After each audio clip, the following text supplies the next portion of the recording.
Okay, so we ended before the dinner break. I hope everyone enjoyed their dinner. At the concept that if there is no victim, if no actual wrongdoing has taken place resulting in harm to someone else, there is no crime. And many people are, being jailed for victimless crimes that they've actually never harmed another being, and yet their freedom has been taken away.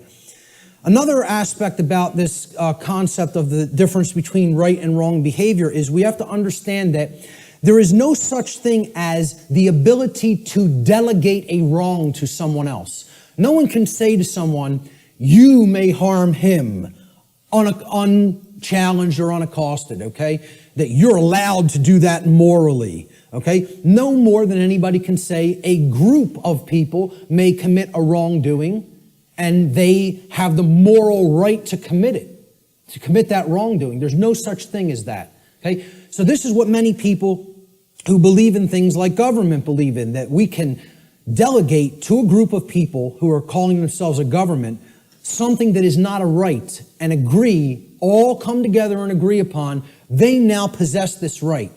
Rights can't be granted by human beings to other human beings. Everybody is born with the same rights because rights don't come from human beings. Rights, like the laws of nature, come from the creator of the universe. They don't come from human beings.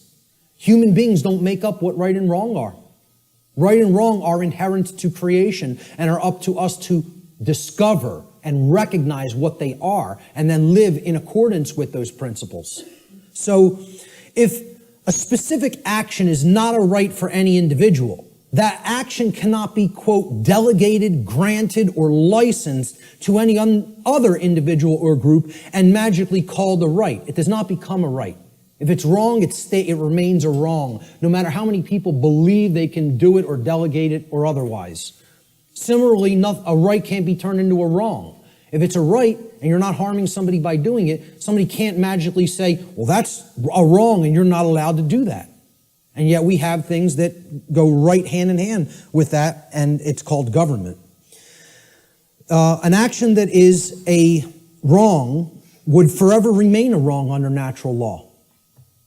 So how do we know what rights are? Part of knowing rights is understand that natural law, the difference between right and wrong, always holds true regardless of a population's belief system. Like natural law being in effect, the difference between right and wrong are not dependent on anybody's belief. They are eternal truths that need to be understood. So this means it does not matter how many people agree that a wrong can be turned into a right or that a right can be turned into a wrong. Such things can never be done in reality. We can believe we can do that and act like that, but in reality, it cannot actually be done. A right forever remains a right, a wrong forever remains a wrong. People can only believe that they can claim such reversals and that this will magically make it so. Unfortunately, most human beings erroneously believe that it is morally possible for them to create and delegate rights, quote unquote, which do not exist, or to take away actual rights from people which do exist. They believe we can do that. So when in doubt as to whether an action is or is not in harmony with natural law, the visualization exercise that I always ask people to do is to imagine a scenario of a planet, a world, where there is only two people, where only two people exist on an entire planet, okay? If the behavior in that circumstance, in that visualized instance, is either a right or a wrong, in that instance, it remains a right or a wrong in any size population, regardless of how many people may believe otherwise. Okay? So if a right is a right for one person to do toward another, okay, or if it's a wrong, the action is a wrong for one person to take toward another, population is irrelevant. People will say, well, yeah, if there was a couple of people, that would be okay. But if in a world of 7 billion people, we can't let people do that. Well, this has nothing to do with what right and wrong is. As if they're changeable. Let's look at this scenario. So there's our world, and there's two people, okay? Two well-groomed businessmen. And we're going to look at an instance. Let's look at taxation, the concept of taxation. Is taxation of any kind a right or a wrong? Is it morally acceptable and justifiable, or is it something that is actually a wrong? So let's look at what taxation really is. And again, we're not going to euphemize. We're going to talk about it straight on. So here's what taxation is. It's not what I believe it is. I'm getting down to the heart of the matter and describing what it actually is. Taxation is the claim that a specific group of people who call themselves government have been given a, quote, right. They've been delegated a right, okay? We've written down a law, and we say this people calling themselves the government and the IRS have a right to do this particular action, this activity, okay? This behavior. They've been given a right to confiscate, unwillingly, I might add, an arbitrarily chosen percentage of the product of another individual's labor. Now let me just start with this, right? If you ask anybody, how many are you going to voluntarily pay more taxes? Nobody will raise their hand. And you say, why not? Well, because I could barely afford to pay the ones I'm paying now, and I don't want to volunteer any more money toward that endeavor. Quite frankly, I want my resources for myself to use as I see fit voluntarily. But if the government then said, well, your taxes are going up by 5%, how many people would pay them? Most people would. Because subconsciously or consciously, they recognize they're under coercion. They're actually under duress. They're being told that if they don't give this at the command of the people who are confiscating it, that some form of violence will be conducted upon them, whether through the form of fining them and saying, we're going to take more of your resources, whether by saying, we're going to throw you in a cage and make you stay there for as long as we say you need to stay there, okay? Or by actually conducting actual physical harm upon them. So, again, we're saying that this quote-unquote right is given to individuals who call themselves government, and then they have the right to confiscate this arbitrarily chosen percentage of the product of another individual's labor. Because that's what money is, okay? Or that's what, whatever we make through what we work, that's the product of our labor. We work and then we get compensated for it. So that's an exchange for labor that we have done. That's our property, because we gave labor in return for that. So this is done whether or not the other agrees to share that product voluntarily. It's not a voluntary process. Coercion is involved. Taxation is enforced by the threat of violence, which is behavior that will result in bodily harm, or imprisonment, which is the taking away of physical freedom of movement, if those from whom the product is being seized attempt to resist this confiscation. This practice is always, quote, justified, and the word justify actually breaks down etymologically. The word justify means to create a right. That's what justify actually means. Jus in Latin means right or law. And then facere means to create or to make. So to justify means to create right, to make a right up and conjure it into existence. So it's always justified or made into a right, quote unquote, by those who claim that such a practice is necessary and required to, quote unquote, uphold the common good. This is the justification offered for the seizure of the product of people's labor involuntarily. Now, if we are honest with ourselves, if we define the concept of slavery, and I think this is a good definition for slavery, would it be fair to say slavery is the involuntary confiscation of 100% of the product of the labor of another human being? That be a fair definition? You're saying you're working, I'm going to take whatever you generate as a result of that work that you're doing. It doesn't belong to you. The product of your labor doesn't belong to you. All of it belongs to me. So you work for me. I take everything that you have been able to amass or create through the labor that you have done. I think everybody here would agree that's slavery. That's as good as a definition of slavery as you're probably going to get. I mean, we can come up with some other definitions that involve coercion and physically shackling and keeping people. But if we really are honest with ourselves, what is the purpose of slavery to begin with is to make others work for free and then take all of the product of the labor. That's what slavery was conducted for. Okay? So, if we're defining slavery as the involuntary confiscation of 100% of the product of the labor of another human being, we should be able to clearly see that there is no magical percentage to which we could lower this number that would no longer make it slavery. So I ask people, if the person who's saying I'm going to confiscate 100% of your labor and keep it for myself would say, well, I'm going to take 75%. I'll take 3/4. You can keep 1/4 of what you've created. Would that no longer constitute slavery? And I don't care what you say I'm going to use the 75% for. Okay? If you're telling somebody you have no choice, 75% of your labor belongs to me, would that no longer be slavery just because they allow them to keep 25? Okay, let's lower it to 50. Is it still slavery? Okay. Well, what percentage could it possibly be lowered to for it not to be slavery anymore? Only 0. There is no percentage that it could be lowered to for it not to constitute slavery. And again, if we're being honest with ourselves, many people want to justify this in many ways by saying, oh, it's used for services which someone doesn't have a right to refuse. You know, I tell people, hey, if I said to you, I'm a computer technician. You own a computer? Okay, I'm now your computer technician. You're not allowed to refuse my services. Just think about that for a moment. You may not refuse that I am now providing the service for your computer to keep it in good shape. Okay? First of all, what have I just taken from that gentleman? Right to choose. Free will. Right there, that's slavery. I don't even have to keep going and say, hey, if you refuse, or if you, whether you want or don't want my computer services, I'm now your technician, and I need $200 every year. I'll come over a couple of times.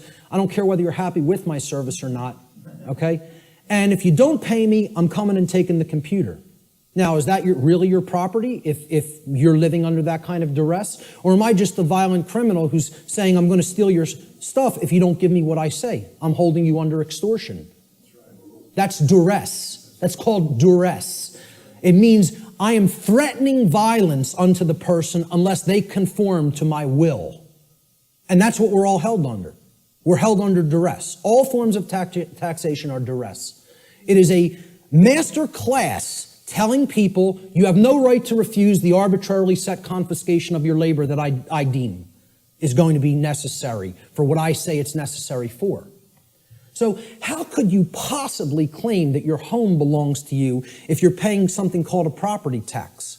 That somebody is saying, for the services we provide in this community, you must pay us this percentage, and if you don't pay it, your house is going to be turned over to the government. And you know what that's called?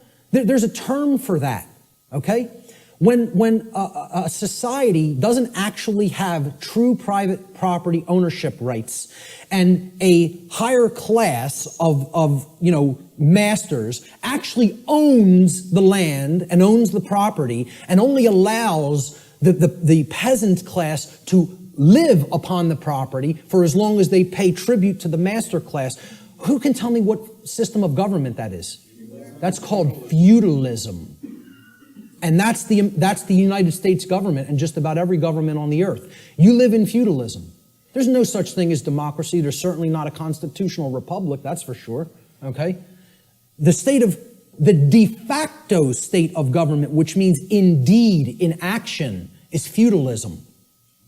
And feudalism is just another euphemism. It's a euphemism for slavery. Okay? Because slaves aren't allowed to own property. Slaves aren't allowed to keep the product of their labor. You know? That's all it really is. If we're being honest with ourselves. Once again, there's my catchphrase for this section. Okay? We want to euphemize it, justify it, call it something else. Right? I said this to that New Age woman at the UFO conference. And she said, again, I prefer not to see it that way. Well, you're not being honest with yourself. You're lying. It's called lying to yourself. That's what cognitive dissonance is. It's called lying to yourself. Okay? So, If we're being honest with ourselves, taxation's merely a euphemism for theft, violence, and slavery, the practices upon which it is actually based. And since no individual anywhere on earth has the right to claim ownership of the product of another's labor, such behavior can never be, quote, delegated to a group of people and called a right. Therefore, it follows logically that all forms of taxation, I don't care what they are, excise tax, property tax, gift tax, inheritance tax, income tax, I don't care what form it is, taxes on corporations even, okay? All forms of taxation are always wrong according to natural law because they are all based in the destruction of free will, they are based on coercion, and they are ultimately based upon violence, all of which are wrongdoings, all of which are forms of theft, and all of which not one individual has the right to perform upon another. And this is what people want to justify and believe can be magically turned into a right, just because they want to euphemize it and call it taxation. Let's look at another example. Prohibition, one of my favorite, it's one of my pet peeves, okay? I'm big into health, into eating right, okay? I'm huge into juicing. It's one of my favorite things to do. Purification of the body is part of purification of the mind, all right? But I'm going to tell you, I'm 100% for anybody being allowed to put anything into their body because they own their body. If I want to break up this remote control in little pieces and eat it with a sprinkling of pepper, then that's my right to do so, regardless of what the chips may do to my intestinal tract, okay? There's a reason I have the right to eat this remote if I want to. You want to know why?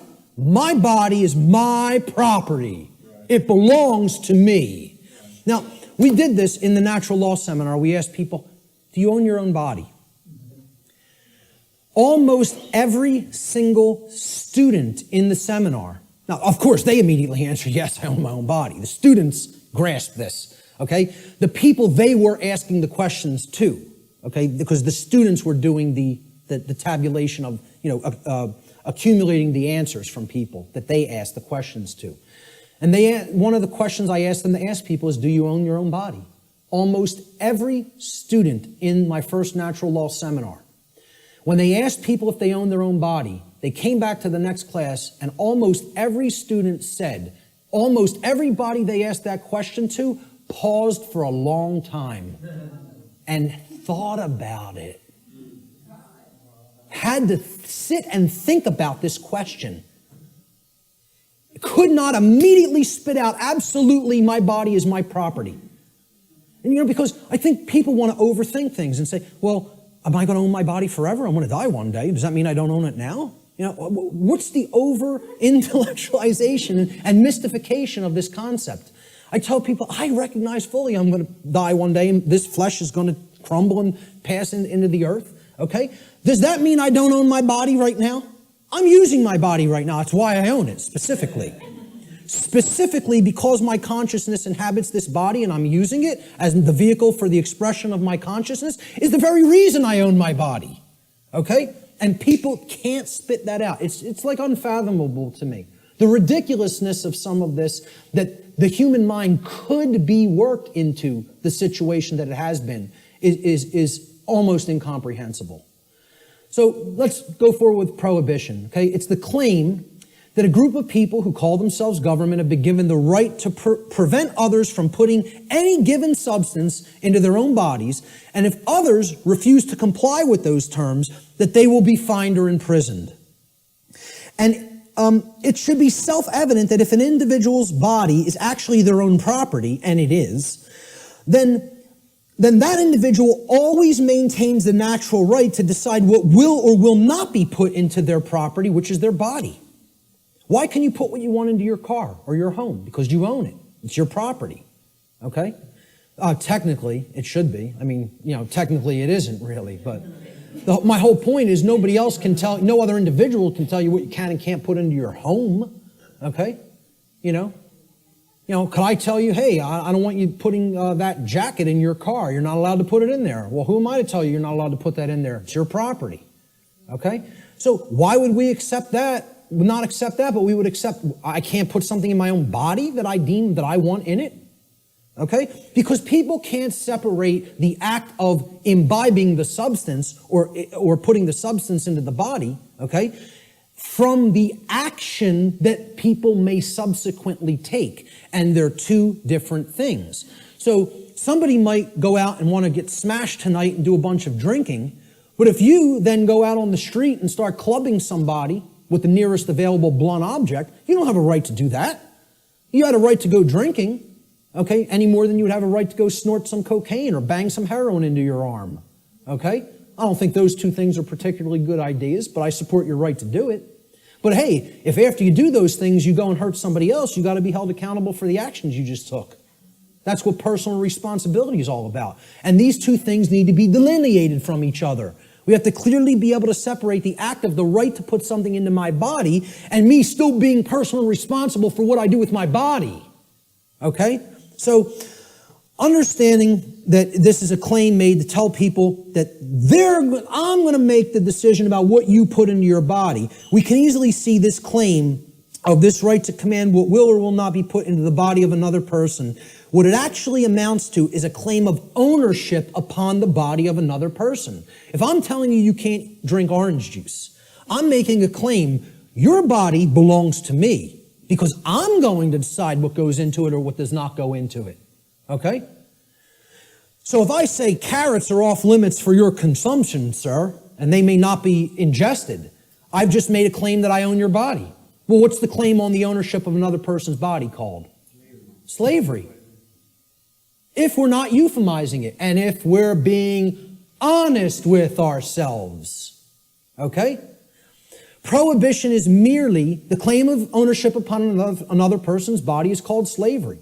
Therefore, prohibition is merely a euphemism for slavery that is backed by violence, regardless of the justifications made by those who claim such practices are, quote, necessary for the common good. That's always the justification.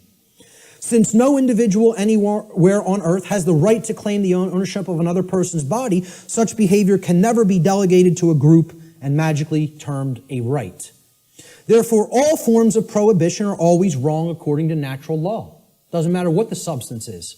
Doesn't matter what it is. How destructive it may be to the body or brain. Look, if I want to go under my sink, take some cleaning supplies and make a nice cocktail with some lye and some roach poison and some rat poison, stir it up in a water solution and go glug, glug, glug, glug, glug. That's my right. Want to know why? Because I own my body. I own my consciousness and my body, period, the end. So if I want to do that, that's my right to do so. Okay? Nobody has a right to tell me what I can and cannot put into my body. Yet we accept this because of these justifications that, it's for the common good. Forget what rights are. It's for the common good. We need to accept slavery for the common good. Yeah, it works out like that. So how about licenses and permits? These are claims that a group of people who call themselves government. And again, we're going back and visualizing. Imagine one person trying to make this claim to another person. Nobody would find it legitimate. Nobody would find that one person may make that claim to another person. Yet we think these other people called government have rights that individuals don't have. That's what we think. That's called mind control. Mind control is getting people to accept some people have rights that other people don't have. That's what it is. So go back to that visualization exercise. Can one person make that claim over another and have it be legitimate? Of course not. So if nobody has that right, how could that right be delegated to somebody else? It can't. Licenses and permits, they're claims that a group of people who call themselves government have been given the right, quote unquote, the right to prevent others from exercising specific behaviors, even if such behaviors cause no harm to others or their property. Unless those others petition, meaning beg, or pay the government for permission. That's what a permit is. It means permission to be allowed to exercise those behaviors. This amounts to the claim that rights are actually merely privileges that may be granted or revoked by government at any time. Okay? Based upon The people in government's preference their discretion. All right?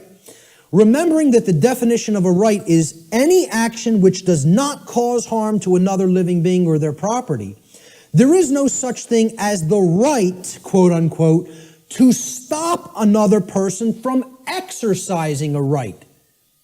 If something is a right, meaning it doesn't cause harm, there is no such thing as someone's right to stop you from performing that action. Okay? That would be called coercion, which is a wrong. Okay? So the actual ingestion of, let's say, marijuana, for example, harms no one else. You can put that into your body, sit there perfectly peacefully, and not cause harm to another living being. That's called a right, for the very specific definition that it caused no harm. Okay? I would not have the right to tell another individual, you may not do that action. That would be a wrongdoing. Well, it's the same thing for something when it comes to licenses and permits. You're telling people, hey, if you pay me $50, I'll let you smoke that marijuana without doing violence to you. Unless I change my mind. And then I won't give you a permit. I'll just say, hey, you're not allowed to do that. Even something that is a right, like assembling and speaking. Like what was done in the state of Pennsylvania a few years ago when the G20 visited it in the city of Pittsburgh. Okay? The city telling people, we have revoked the right to assemble and speak and petition for grievances. You don't have the right to come and speak. No protests will be tolerated or we'll hit you with sound and water cannons. You know? And people just laid down and accepted it. The whole city of Pittsburgh. You know? Because, oh, we're going to go and ask them for a permit. And they just said no. Nope. You don't have that right anymore. We find you on the street, you're getting blasted with a sound cannon and deafened. Some people went permanently deaf. Permanently deaf. Lost their hearing from what happened in Pittsburgh, Pennsylvania.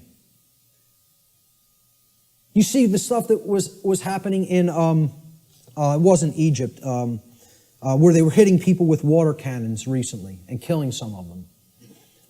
It was in the Middle East somewhere. Turkey, correct. You know? Hitting people, some people died getting hit in the eye with such pressure it hits the brain. People were dead from water cannons. They call these non-lethal weapons. Because they're telling you, you may not speak. You may not assemble. We're going to revoke that right, really. See, there is no right to stop someone from exercising a pre-existing right. That's you making the claim, I own your rights. That's what that's really doing. That's saying, I'm God, I get to grant what a right is or revoke what a right is at any given time. It's basically what it is. It amounts to someone claiming to be God. The claim over the rights of another person is called slavery. Even more so, it is the claim to be God, the claim that the rights of another flow from you. Therefore, licensing and permits are merely other euphemisms for slavery, regardless of the justifications made by those who claim such practices are, quote, necessary for the common good. Since no individual anywhere on earth, no single individual, has the right to claim the ownership of another person's rights, such behavior can never be delegated to a group and magically called a right. Therefore, all forms of licensing and permits, according to natural law, are always wrongdoings because they are always based in coercion and the theft of someone else's rights. So again, that's the visualization exercise. There's 3 quick examples. You have to envision there's only 2 people. Would one person have a right to conduct that action against another? If the answer is no, the right cannot be, there's no such thing as calling it a right and delegating it to other people and telling them now you're allowed to perform that behavior. It's always a wrongdoing. But people, because of this idea, this mind control called government, want to believe that that right exists, that we can delegate something that is a wrongdoing. Force versus violence. We need to understand that these concepts are complete opposites of each other. They are not the same. The terms should never be used interchangeably with each other because not only are they not even remotely similar, they're direct, diametrically opposed opposites. Let's look at the difference. They're often spoken about as if they're the same, and they're used interchangeably, when in fact they are actually diametrically opposed to each other. Force, the definition of force, is the capacity to do work or cause physical change in the physical world. Okay? For any change to be created in the physical world in any capacity, force must be used and applied. There's nothing you can do that doesn't require force if you're going to make a change happen in the physical. Okay? So, to set up this equipment, force was required. We had to lift it, we had to set it up, we had to plug in the cables. Force is required to do all those things. It's the capacity to perform physical activity, physical work. Okay? Action, force is actually action which is in harmony with morality and natural law, because the taking of it, the usage of it, doesn't violate rights of other people. So as soon as you're stepping over the line into coercive usage of force, that becomes violence. The initiation of force for coercive reasons, for coercive applications, becomes violence. That's what makes it violence. Force itself is not violence. As such, force is action which one always possesses the natural right to take, and this includes the defense, the physical defense of someone's person, their body, against the act of violence. Force may be applied in that situation. When you are accosted with violence, you do reserve the right to use physical force defensively against such an assault.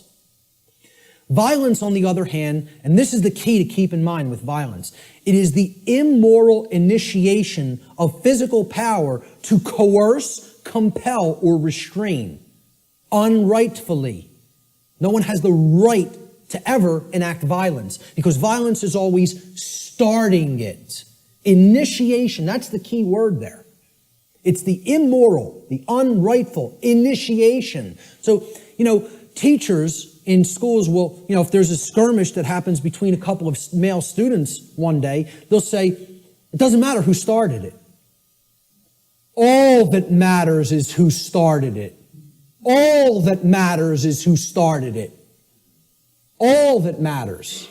Because the person who actually conducted violence is the person who struck first. They initiated the immoral use of physical behavior, of physical force, physical power to coerce, compel, or restrain. Therefore, when the person beats back that physical assault with force, they have not committed an additional wrongdoing. Okay? It's difficult for many people to understand who are in right brain imbalance. They don't want to acknowledge that you maintain the natural right to use force when you are accosted with violent behavior. If someone just came up to me on the street and started swinging, okay, because they want something I have, or just because they don't like the look of me for whatever reason, they don't have the right to do that. If I replied by beating back their attack with sufficient force to put that action down, how many wrongdoings would have been committed? One. Correct. One. Not two. One.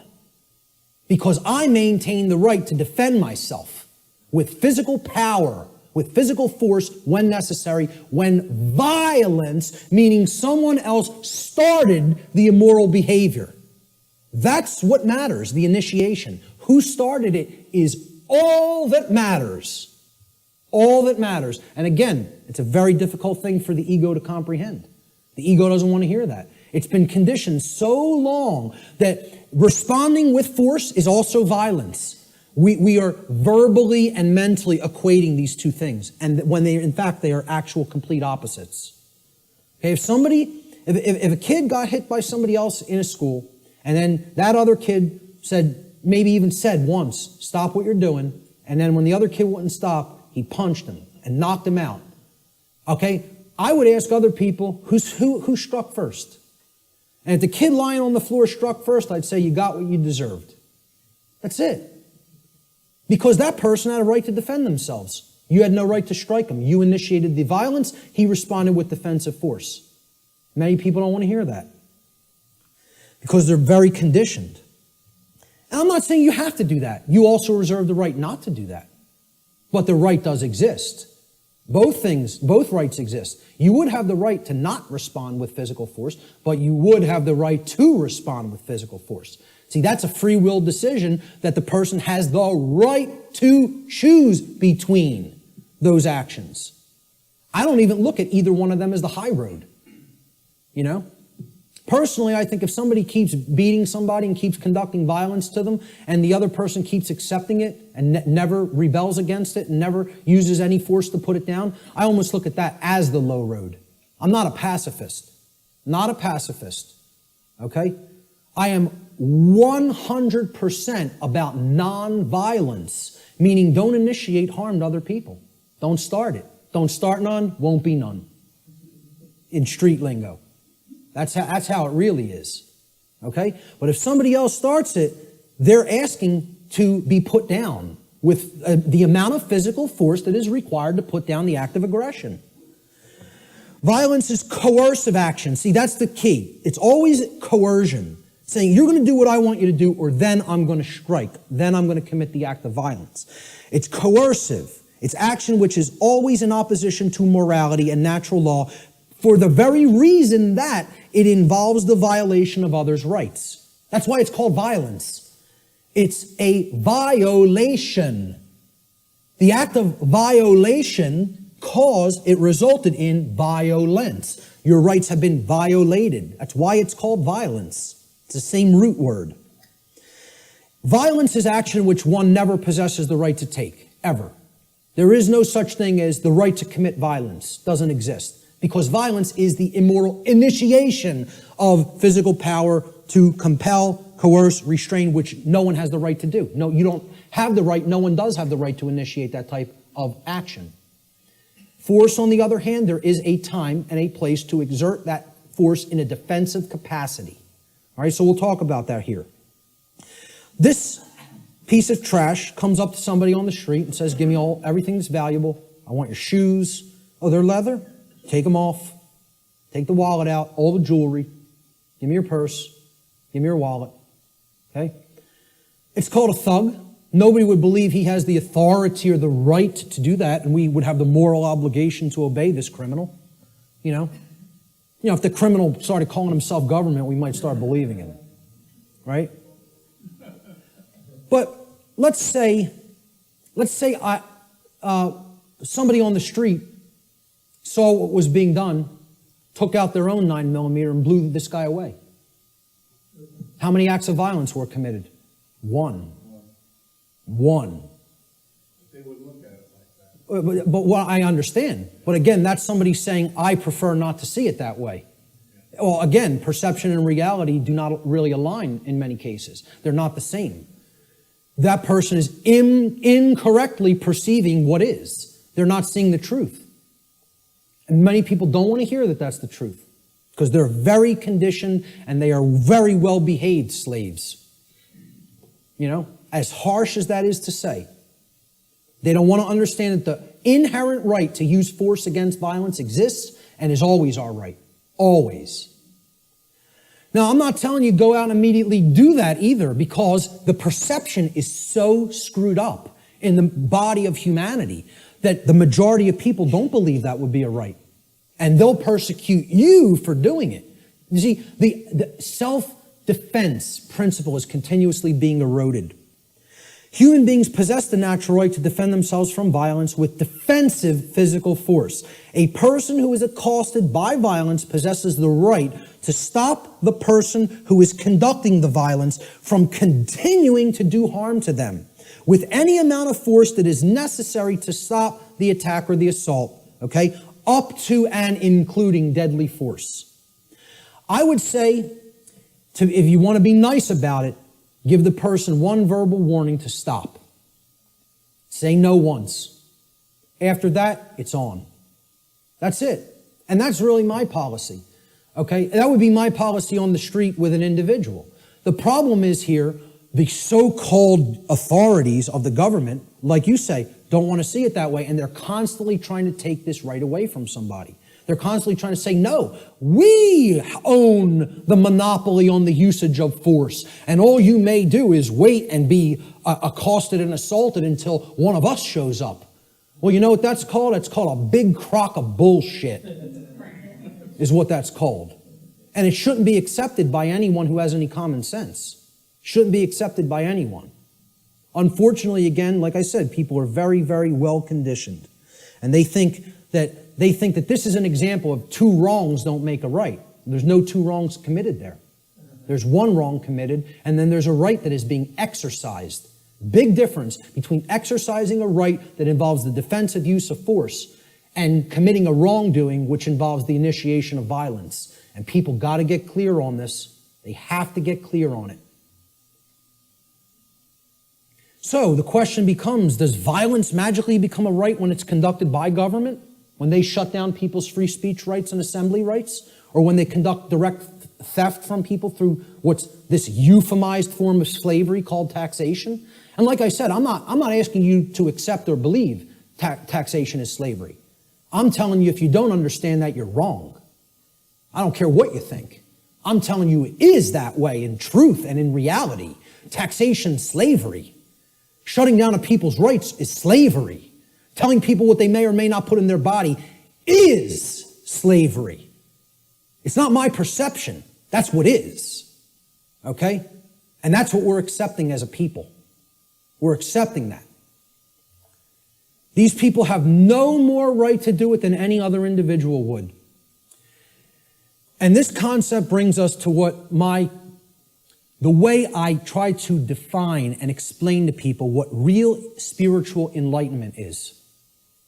Because what the New Age community is telling you that an enlightened being looks like is equally as a big crock of bull of what people who don't understand self-defense, the self-defense principle, believe. Okay? Enlightenment is not what this New Age nonsense community is trying to tell people that it is. All right? It's not about not taking action and sitting under a tree and meditating until you're magically enlightened. Okay? Enlightenment means knowing what's going on around you. Enlightenment means knowing what's going on within you. Enlightenment means truly knowing the true objective difference between right and wrong and living that in your life on a daily basis. Enlightenment means not aggressing upon your fellow human beings, but not agreeing voluntarily to be aggressed upon by them either. Okay? There's two pillars, two dynamics that go hand in hand with real enlightenment. I call this the two pillars of enlightenment. Okay? So here they are. The first pillar is the sacred feminine principle. This has been called the non-aggression principle. All right? It is the simple law of don't engage in violence. Or, quite simply put, don't steal. Don't steal. We talked about that. That's what all spiritual law can be boiled down to.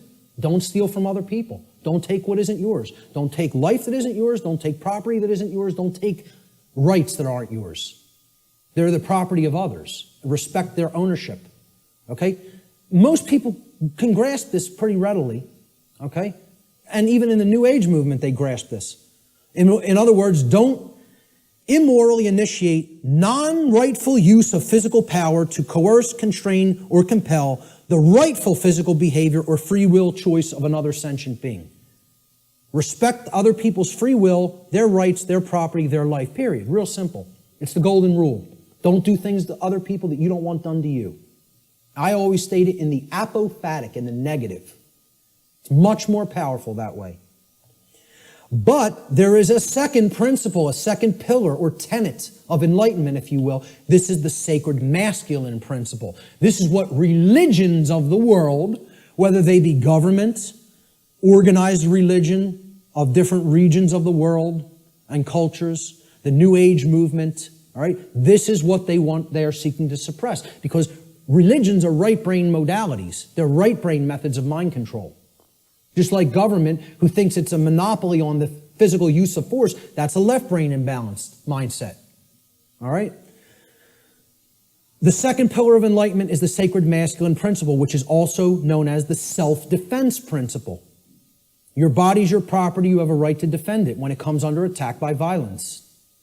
This principle states, sentient beings have the inherent right to use force to defend themselves from violence conducted upon them by another.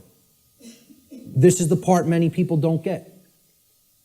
You know, that's why we're not rebelling against our slave keepers, our slave masters who are masters of other people in their own sick, distorted, psychopathic minds and are nothing but thugs and criminals that people magically believe have the moral authority to continue to do what they're doing just because they euphemize slavery and call it government now. That's the sacred masculine principle.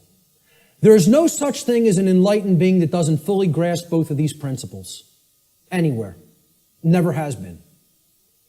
There's no such thing as half measures. You got to get them fully, both, or you're not there. And that's the problem. We're not all the way there. If people were already there, they wouldn't be tolerating what we're putting up with. More aggression against people's rights is being conducted in this country than when the founders of this nation actually separated from England. And they would have been horrified. I tell people, look, not to get nasty, but I tell people, if the founders of this country could magically come back to life somehow and see what's going on in this country, they'd take a piss on people. That's what they would do. That's how much disrespect they would have for what we're putting up with. You know? Again, just to say it the way it really is. That's what they would want to do to us. Because they would tell us, we warn you about all this. We warn you about it all. And you know what you did? You ignored it. Ignored it.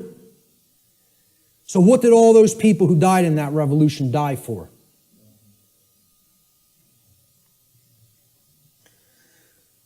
We have to understand true ownership. Real, deeply. Not peripherally. Super deeply. We got to know what we own and what we don't own. We have to understand, why is this our current condition? That's the question we asked at the beginning. And here's the reason. The reason our species continues to experience a systematic and growing loss of freedom is because we collectively do not deeply understand ownership and we continue to commit and condone theft. This is a prison for thieves. That's what Earth is. It's a prison for people that don't want to respect ownership. They want to take things that aren't theirs. And that's what we're here to learn. We're here to learn that there's only one natural law. Stop stealing from other people. Stop taking things that you don't own. Stop condoning theft of things that other people don't own. Don't condone that activity, that behavior either. So what is ownership? What's the definition? What does it entail? To own a thing means that regarding that thing, an individual maintains three basic things regarding it. The first is rightful possession. It means you acquired it without doing harm to somebody else. So you rightfully own it, lawfully own it. Okay? You're in possession of it. You have it in your possession. It is yours. The second thing is you control its usage. Okay? So your house, you control its usage. Your car, you control its usage. Your clothes, you control their usage. My computer is mine. I control its usage. I'm using it. Okay? Control of the usage of something means that you own it. And most of all, maintaining personal responsibility for that possession is the third aspect of ownership. So to own something means I'm in lawful, rightful possession of it. I control the usage of that thing, and I maintain personal responsibility for it. All right? And this is what we have to understand. Natural law can be essentially reduced to one single spiritual law. I gave you the working definition, the soundbite definition before. Here's the super simplified two-word concrescence of all of this information. Natural law gets boiled down to two words. Don't steal. That's it. You want the key out of the prison? You got to understand property. You got to understand all rights are property rights. Stop taking the property of other beings. Stop condoning the taking of the property of other beings. The end. You know, I should just get up here and say, don't steal, the end, everybody go home. Should be that simple. That's the key, folks. That's the key to the prison door. And what we're really talking about here is common sense. That's what conscience is. People don't think of conscience as common sense. They don't think of conscience as knowledge. Conscience is knowledge. It's not action, it's not behavior. It's knowledge. Again, knowledge is the way out of this. Okay? And this is the knowledge that has to be developed. Conscience comes from the Latin prefix con, meaning together, and the Latin verb sciere, meaning to know or to understand. You put them together, to know together, to understand together. Conscience is common sense. Common sense knowing. Common sense knowledge. Literally. From the etymological breakdown of the word. Con, together, science, to know. That's why the problem is people don't have common sense. That's why I'm sitting there almost laughing hysterically that I need to try to teach common sense to people. The ridiculousness of it. Now, what we all need to be doing is doing that work, I know you guys get a lot of this. We need to start reaching out to other people. I'm going to talk about that in a moment. Conscience, the definition of it, is the definitive knowledge of the objective difference between right and wrong according to natural law. Objective. Definitive. Okay, it's not up for debate. It exists inherently and objectively. It can be understood, known, discovered. This is different from action. Conscience is the knowledge, then we act upon it. Okay? So it's different from understanding something and acting upon it. Right? To have conscience is to have common sense. It's to know the difference between right and wrong and understand that difference deeply. Then we're going to convert that into action. We exercise conscience. The exercise of conscience is actually action. The exercise of conscience is the free will choice of right action over wrong action once the definitive knowledge of the objective difference between right and wrong according to natural law has been acquired and integrated into the being.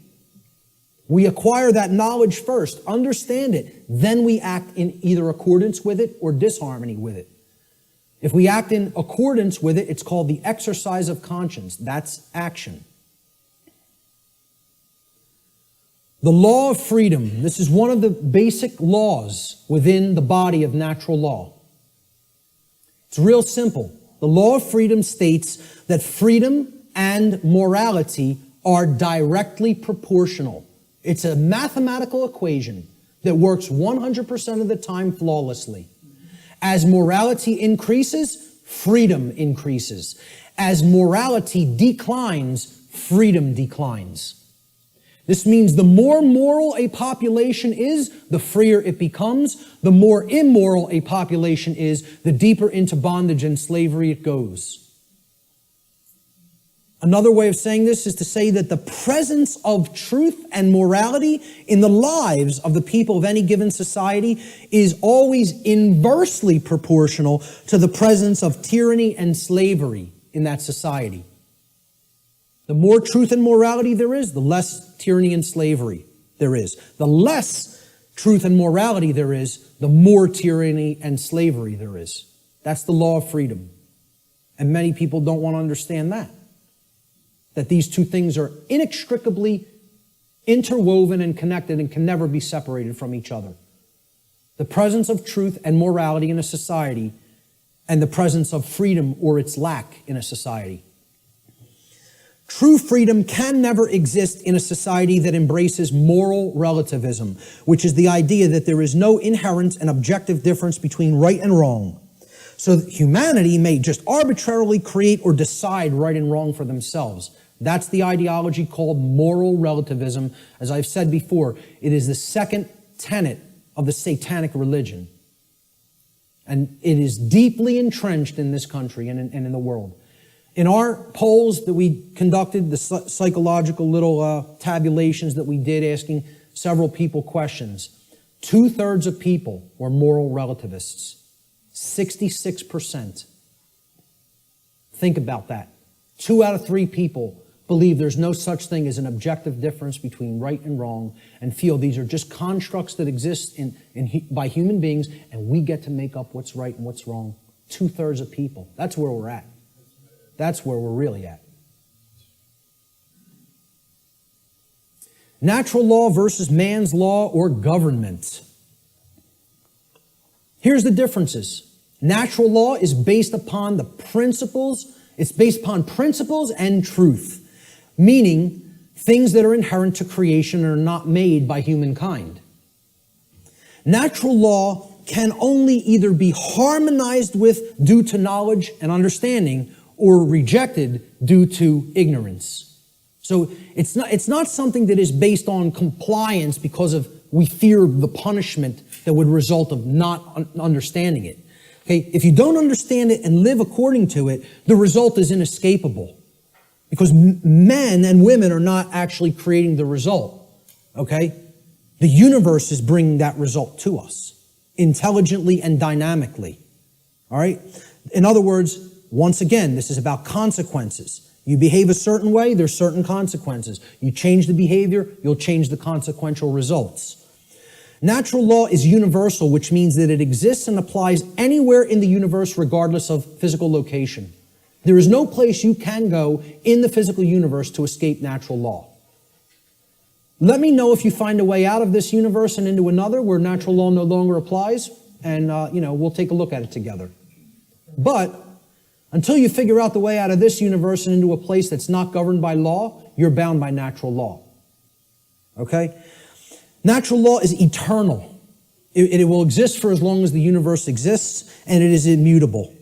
Exists and applies for as long as the universe exists and cannot be changed by anything humanity is capable of doing or any other species in the universe is capable of doing for that matter.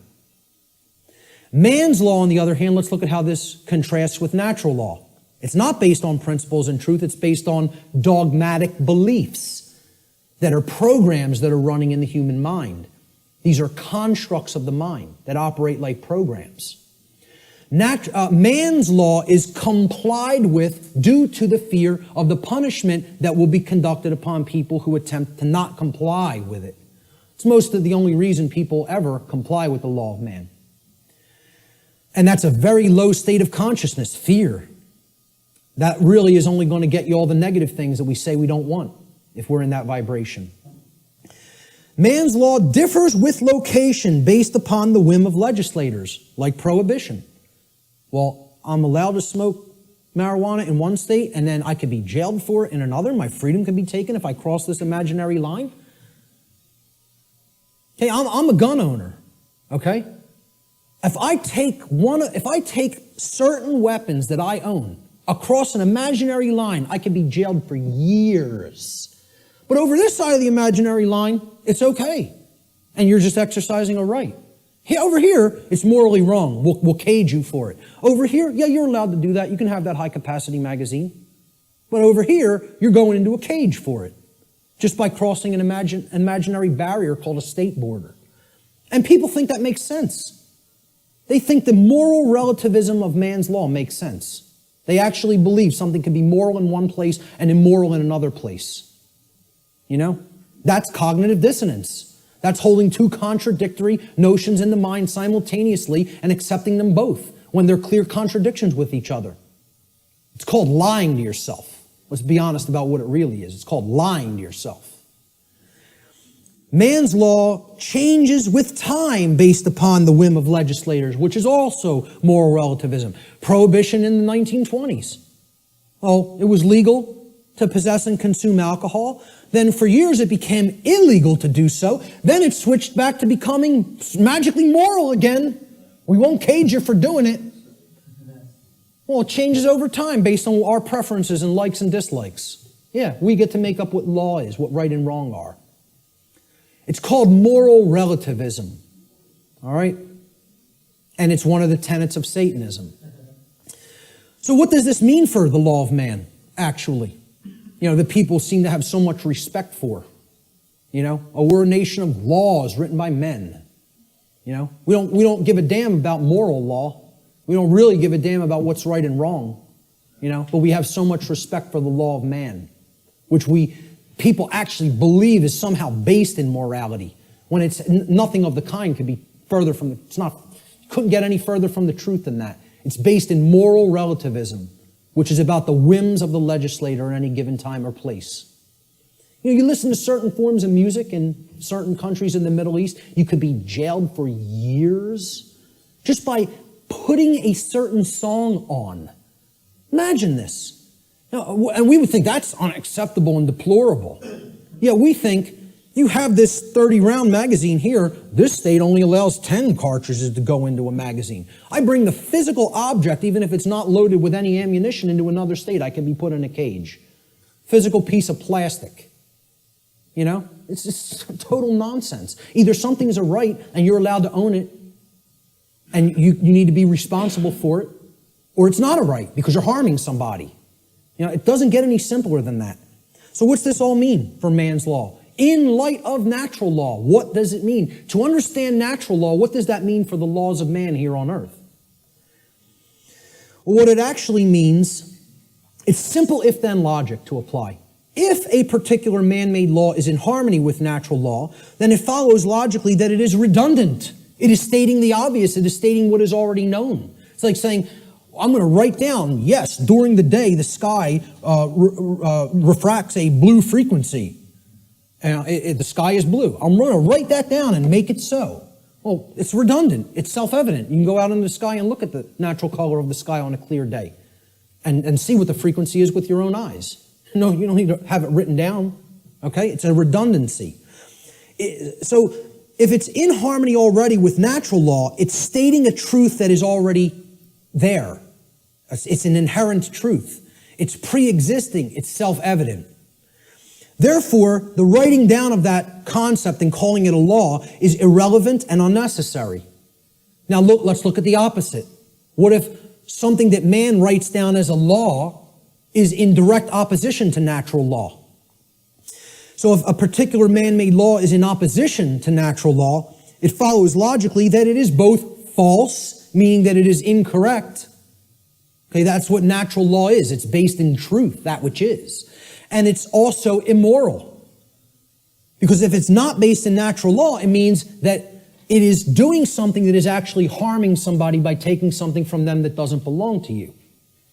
Like taxation, like permits and licensing, like suspending rights that do already exist, etc., so forth.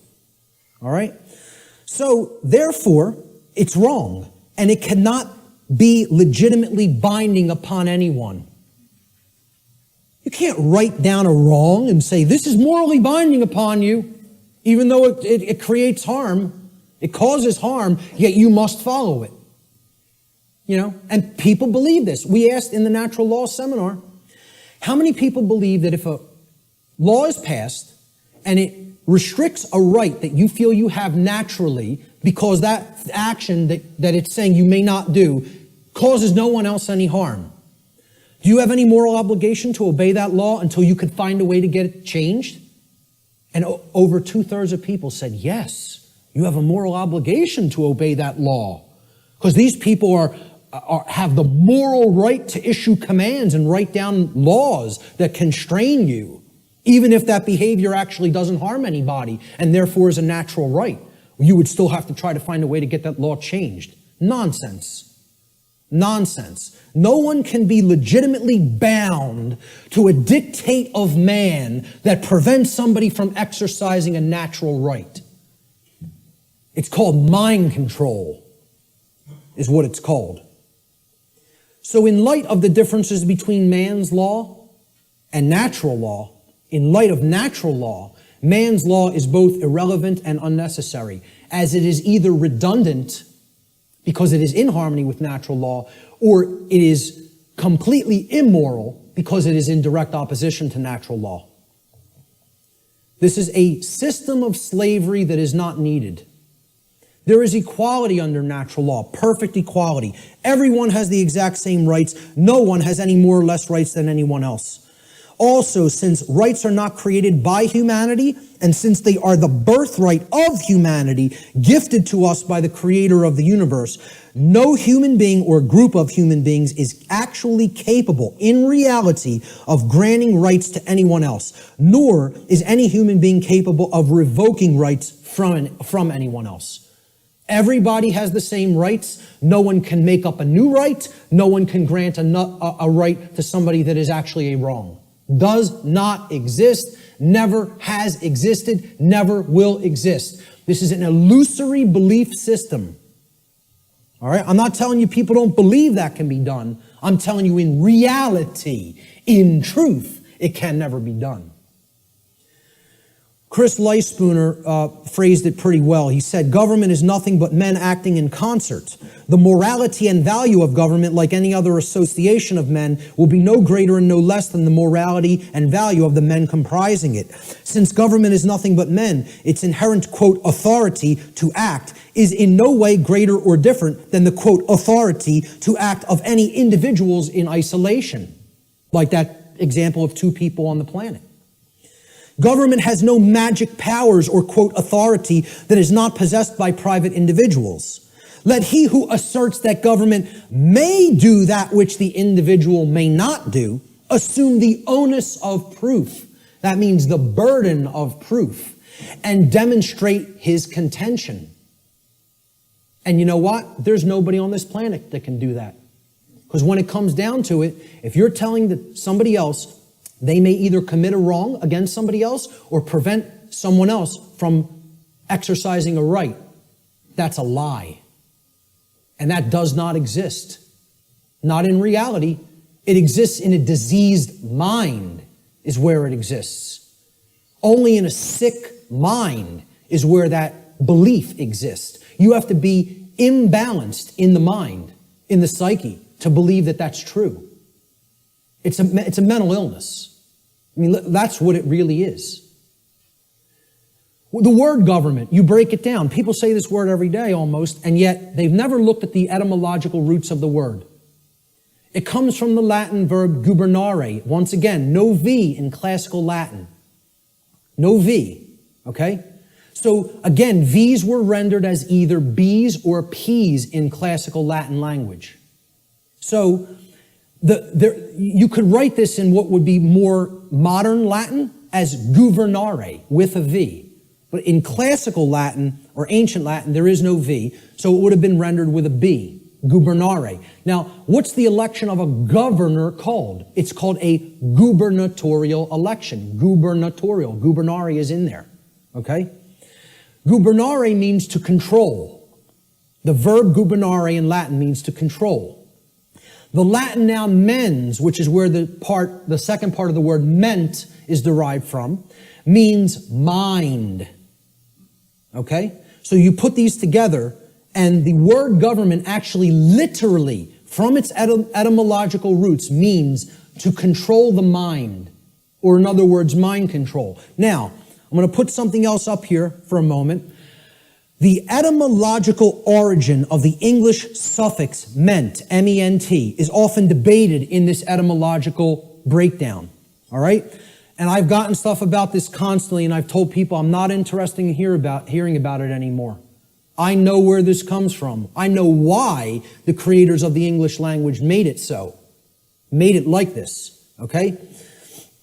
It is overwhelmingly clear by people who have studied linguistics and the origins of words, okay, in English from ancient languages, that the creators of the English language deliberately chose the Latin noun mens, meaning mind, to represent or mean in English the state of or the condition of.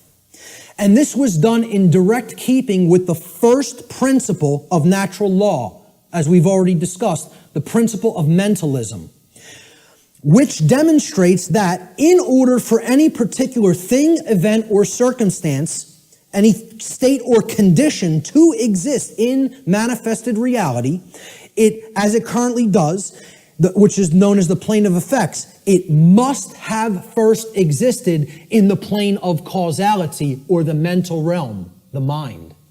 Okay? We've already looked at that principle of natural law. So, anything that ends in ment, the original etymological derivation means that it was made that way first by a state of mind which led to its creation in physical reality. Okay? Any word you can think of that ends in M-E-N-T, meaning the state of or the condition of, means it happened in mind first, and therefore it led to the state of or the condition of in physical reality. Okay? So, when I say that government means mind control, It literally does, and that is an accurate etymological breakdown. Okay? The word mens was deliberately chosen for specific reasons. And I just explained the reason of that meaning, the state of or the condition of.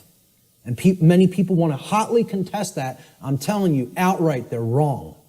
They don't understand why that was chosen. Mens, meaning mind, was chosen deliberately to mean the state of or the condition of. Government is based on this illusory and false concept called authority.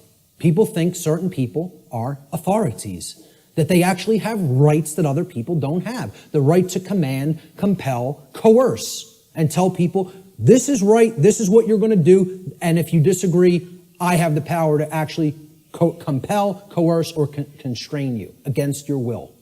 If you're not harming anybody, even in the taking of that action. Authority is based upon an equal illusion that is called jurisdiction. Now, if we break down this word, it comes from the Latin noun. Jurisdiction comes from Latin, jus juris. Jus juris in Latin means law. Juris is the possessive case. And the Latin verb dictere. So, jus dictere, juris dictere, jurisdiction. Okay? Dictere means to say or to speak. Thus, jurisdiction literally means to say what the law is. Or in other words, we get to make up what the law is. The law is not something that exists in nature and is based upon right and wrong and truth and morality. No, we get to make it up. We're God. We get to say what's right and what's wrong. And therefore, since we make the law, we're the owners of these people. They're in our jurisdiction. You know, we own them. And we get to make up what they're allowed to do and what they're not allowed to do. Authority ultimately is an illusion, again, of a diseased mind, a diseased psyche, based entirely in violence and built upon the erroneous and dogmatic belief that some people are masters who have the moral right to issue commands and others are slaves who have a moral obligation to obey the commands of the masters. I don't care what you want to call it. You can euphemize it any way you want. I call it what it really is. Slavery. That's what it really is. Doesn't come down to anything else. You can call it whatever you want, euphemize it, try to make it sound as nice or as pleasant as possible. It's all one thing. It's called slavery. It's always immoral and it needs to be ended. That's it. And we have to develop the knowledge and the courage to end it. The knowledge, the care, and the courage to end it. The belief in the legitimacy of, quote, authority, this illusory nonsense notion, is the belief in the legitimacy of slavery. Anybody who believes in that authority is legitimate and government is legitimate, whether they want to admit it or not, or know it or not, or understand it or not, I don't care what they believe. They are advocating the legitimacy of slavery.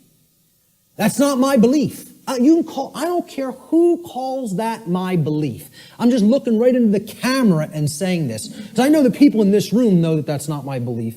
I'm telling anybody who's listening to this, that's not my belief. That's eternal truth. Eternal truth. Okay? You believe in these concepts, you are a supporter of slavery. The end. That's how it really is. Not because I said so. Because that's how it really is. Okay? And that's called mind control. For somebody to believe that slavery is legitimate, you gotta be under deep mind control. You gotta be either that or a sick, psychopathic, absolute piece of garbage. Okay? One of those things or another is true if you believe in those concepts. And again, I'm not afraid to tell it to somebody right to their face like that. I don't care. I'm not here to serve truth, make friends, or be liked. I'm here to tell people what the truth. I'm not here to serve human beings, make friends, or be liked. I am here to serve the truth. Whether it will be accepted is not up to me. I'm doing what I'm charged to do by creation. Okay? Whether it's accepted is somebody else's karma, not mine. Ultimately, authority is the idea that man can become God and through, quote, jurisdiction, dictate the law. What the dark occultists of this world, who are behind ostensible governments in the world. You know, they set up all of these institutions as temples, right? What this sick psychopathic priest class ultimately believes is they're going to become God. We're going to turn natural law on top of its head, and we're going to rule in hell. That's it. We're going to rule in hell. It's a religion. This is a religion. Okay, government's a religion. The concept of authority is a religion. Most people don't see it that way. And I mean religion in the term of false religion. Okay? It comes from the Latin religare. I laugh when I hear people say it comes from relegare or relegare, relegare or relegare, okay? Which means to read over again, to go back over something that you've already read and read it again. It's the most ridiculous, nonsensical derivation I've ever heard for the word religion, to reread. I mean, please, let's put this to bed, folks. Religion does not mean to reread. It doesn't come from relegare or relegare. I can't remember which infinitive is used for that verb offhand, but it comes from religare, hence religion, R-E-L-I-G-A-R-E. All right? Relegare means to tie back, to hold back, or to thwart from forward progress by tying or binding. Tying up so that you can't move forward. That's what relegare is, and that is the etymological root of religion. Because a false religion is a system of control that is based in unchallenged dogmatic belief, which keeps the mind in a prison in order to hold back the progress of consciousness. And that's where the bulk of humanity is at, in a brain cage. They're in the mind cage, okay? There is a positive connotation of religion. It also means to reunite with. And what we need to reunite ourselves with is the truth and common sense and natural law and a knowledge that there's no such thing as legitimacy to slavery. That's what we need to reunite with, you know? And then we'd be living with true religion. We'd be practicing true religion instead of fake religion. We got to stop trying to make our religion truth. And we got to start making truth our religion. That's what needs to be done. So what's the one true divide that exists in humanity? People say, oh, this is separation talk. We're all one. No, we're not. There is one true divide that does exist in reality. And here's what it is. The one true divide that separates humanity into two distinct types of individuals. The criteria for this divide is whether or not an individual believes in, quote, authority, and therefore believes that there is legitimacy to slavery. The two groups of people are the people who know slavery is never legitimate and people who believe that it can be legitimate. That's what actually separates humanity. See, all the other things, divide and conquer. Race, religion, sexuality, income, religious belief systems. These are all divide and conquer techniques. There's one real difference, whether somebody believes in slavery or not. And of course, people have called this difference statists and anarchists, right? So here's a couple of memes that I picked up on Facebook. Statism is the brilliant idea that we give a small group of people the right to kidnap, imprison, harass, steal from, and kill people so that we can be protected from people who kidnap, harass, steal from, and kill people. Yeah, that makes a whole lot of sense if you ask me. I think it's going to work out brilliantly with that system in place. Okay? An anarchist, I couldn't find any good pictures of anarchists because they're all fake anarchists who want to destroy property and think that they're somehow doing the world some good. You know, the black bloc. They're really communists in disguise. Okay? When you really boil down to it, they don't know what anarchy is at all. They're just some, Marxists who thinks that that ideology, that junk ideology is some kind of a pathway to freedom. It's a bunch of left-brain clowns who have no understanding of natural law. Go put your polka dot jumpsuit and some floppy shoes on and go get yourself a nice clown nose. Seriously, because that's what those people are. They're a joke. They're a joke. They don't know the first thing about what freedom is. Not the first thing. Okay? So, I was looking for good pictures of anarchists. So I was going to put, like, maybe myself, Larkin Rose, Freeman, Frater X, people who get all this stuff, who I personally like their work. Michael Tessarion, etc. David Icke. But I said, hey, let's put a meme up there that really expresses it. So I found this picture of Jesus, a meme that says, I'm an anarchist, but most of my followers are statists. People who are these fake-ass Christians who believe they somehow are following the teachings of Christ, and they believe in government, they believe in financial institutions, they believe in organized religion. These are the three things that killed Christ, if you even accept the historicity of the event. Who was Christ waging basic conflict with?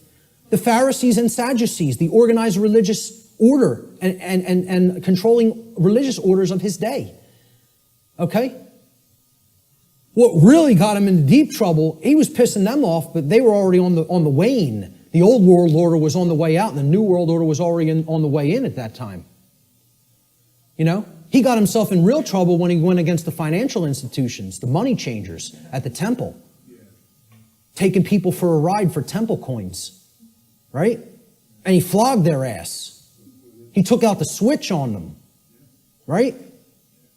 Not somebody who never got angry, who accepted evil and said, oh, it's just an experience, none of it matters. Took out the switch and beat their ass for usury. Okay? And then who finally put him to death? The police of their day. The Roman Empire. Roman centurions, the operating standing army and police of their day, the government. So who is he waging spiritual warfare against to try to bring righteousness into the world? And again, I don't care whether you accept it as historical fact or spiritual allegory. I could care less. Believe what you want. Doesn't matter. All that matters is the teaching. He was waging spiritual war against the three entrenched, mind control, religious establishments of his day. Organized religion, organized finance, and government. And people don't see it that way, so-called Christians. Because they're not interested in the real teachings. They just want to call themselves something and identify it and say, oh, that magically makes me this. Because you go to church on Sunday doesn't make you a Christian. No more than going to a synagogue would make you align with the true teachings of the Torah. No more than, attending a mosque would align you with the true teachings of Islam or any other religion, to take the core essence of the teachings of morality from those systems. They're all people who claim these faiths in name only when they don't understand real freedom. So a statist is an individual who erroneously believes there's such a thing as authority that is vested in certain human beings, magically giving them the right to rule over other people. This authority means that certain people who we call government have the, quote, moral right to issue commands to those whom they rule, those under their jurisdiction, and that their subjects or slaves have a, quote, moral obligation to obey the arbitrary dictates or laws, quote unquote, that are set by their masters. Most simply put, a statist is nothing more than someone who believes in the legitimacy of slavery. Conversely, an anarchist, a true anarchist anyway, is one who knows that there could never be legitimacy to authority or government, because those terms are simply euphemisms for violence and slavery and coercion, which are always immoral and in opposition to natural law. Let's look at what the word anarchy really means. Again, you got to break it down. From the Greek prefix an, which means without or the absence of. And the Greek noun archon, they're written in Greek script, which means master or ruler. And again, I mean externally. One who externally rules another or claims to be the master of another. That's what the term archon means in its connotation. Anarchy, as we can see by putting these together, does not mean without rules. The word archon does not mean rules. Okay? Because there's always going to be rules in effect called natural law, the laws of morality. It means rulers, imposed rulers. That's what archon means in Greek. It literally means anarchy now, putting it together. An, absence of, archon, master or ruler. The absence of masters or rulers. Externally imposed masters or rulers. Meaning, when we put it together, okay, it means without rulers, without masters. Now, if you give people that term, no masters, no rulers, no masters, no slaves, what word are they going to associate those phrases with? Freedom. But if you tell people, what does anarchy mean to you? What do you associate it with? What are they going to tell you? Chaos, which is the exact opposite. That's in that other column. Okay? They have deliberately obfuscated the meaning of the word through a mind control technique called endless repetition. If I could keep telling you a word doesn't mean what it means, that's not a projector, that's a hammer. Hey, could you check out my hammer over there and make sure it's projecting the image on the board correctly? You know, the bulb burned out in my hammer. I might need to go buy a new hammer. If I kept doing that endlessly for years and years and years, people would start calling that device a hammer. If I got enough people to keep calling it that. So they've gotten enough people to call freedom chaos. Think about that. They've gotten enough people to believe that the absence of the state of slavery means chaos instead of freedom. It's almost unfathomable. It's almost incomprehensible. The mind job that's been done on this species. It's almost incomprehensible. Anarchy is the state of existence where there are no masters and no slaves. Therefore, what it really means is the absence of slavery, or in other words, true freedom. That's all it means. I prefer to call it anarchony, okay? Keeping the entire word archon instead of taking out the O-N, okay? If we keep that there and call it anarchony, and I say I'm an anarchonist, people will ask, well, what the hell is that? And then you could really break the word down and say the absence of archons, the absence of those who would claim to be masters over a population of slaves. That's what an anarchonist is. It's saying that's illegitimate, that's unnecessary, and that we need to do away with that state of existence. Okay? So we look at these two, this true divide again, the statist and the anarchist. I call the statist the archonist. This is somebody who believes in the legitimacy of the archons, the rulers. Okay? And I'll be talking about in future presentation the concept of the archons more in future presentations. And the anarchist, as it's been called, I think should be called the anarchonist.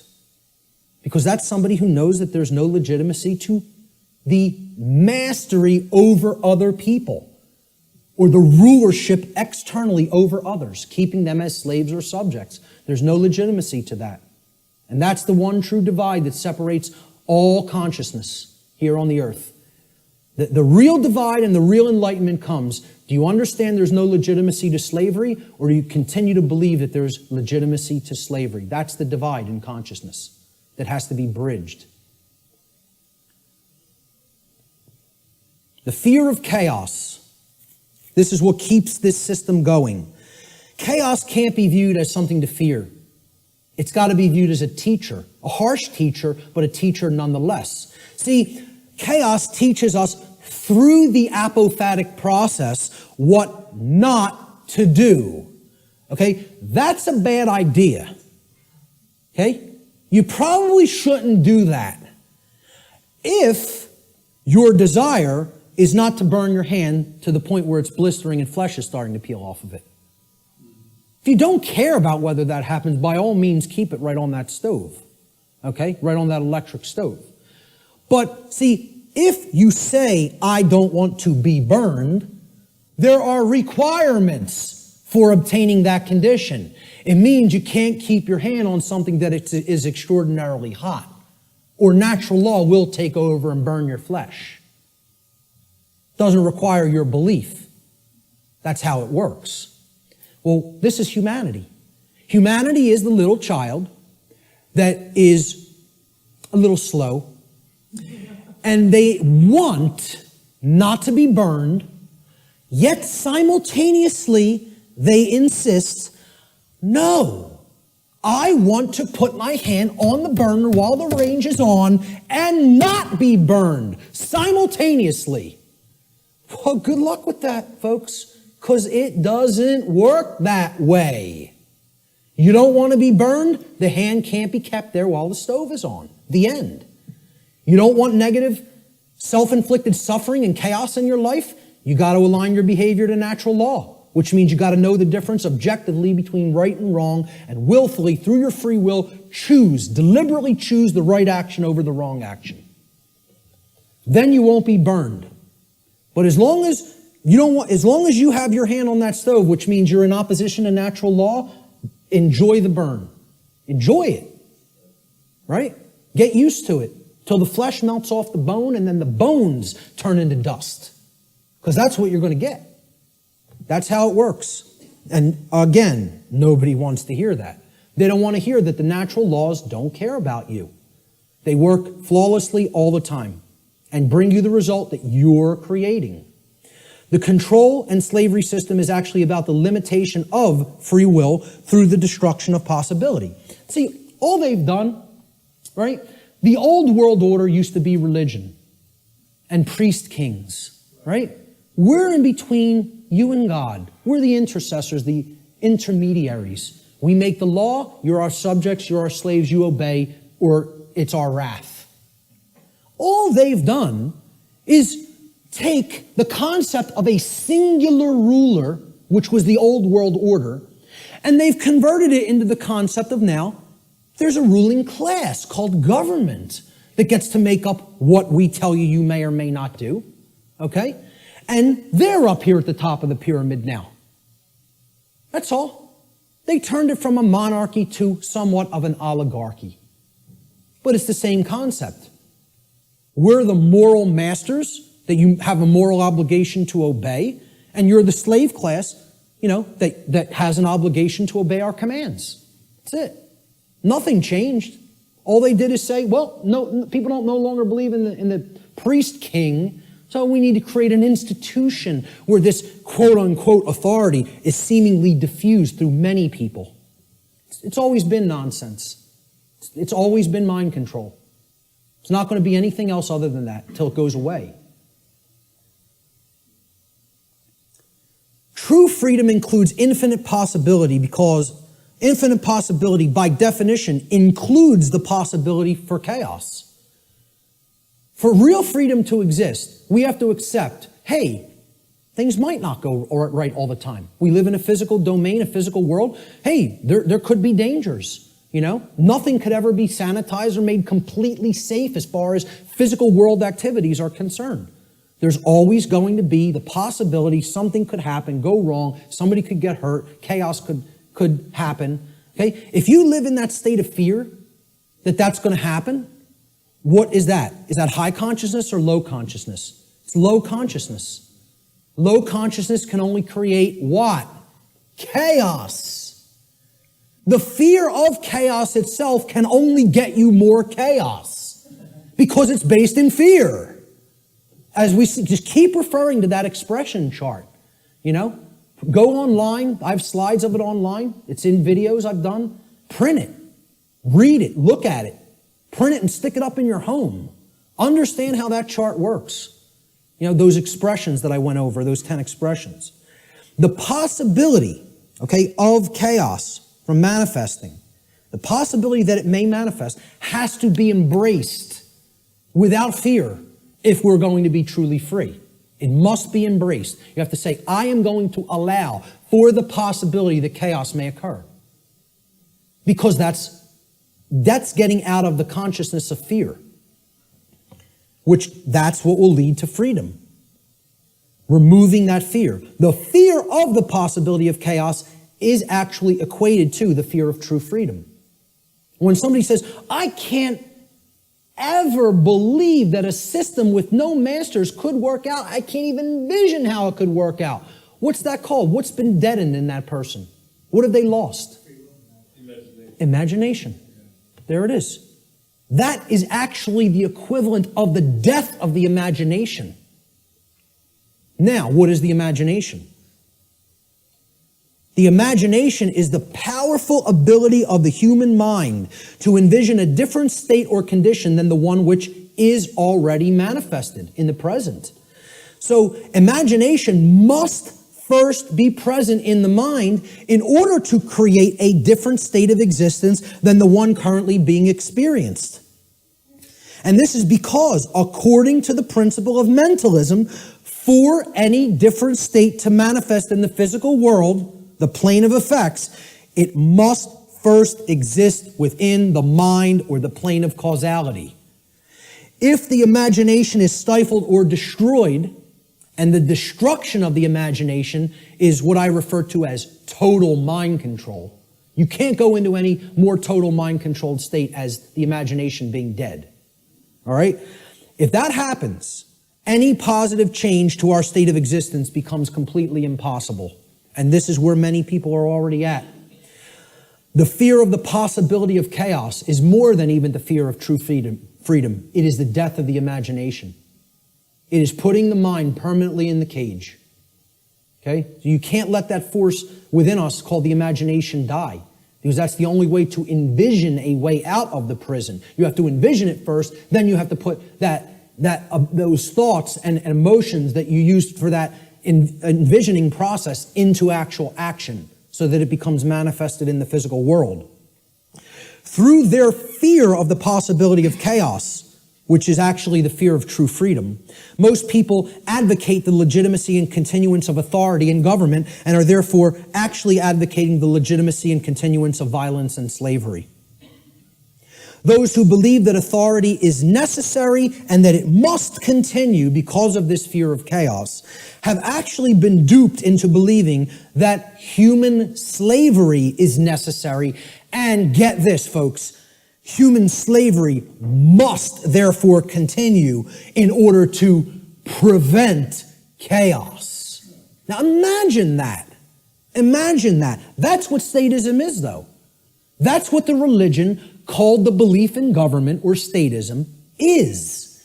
It is the belief that human slavery is necessary and must continue indefinitely in order to prevent chaos from manifesting.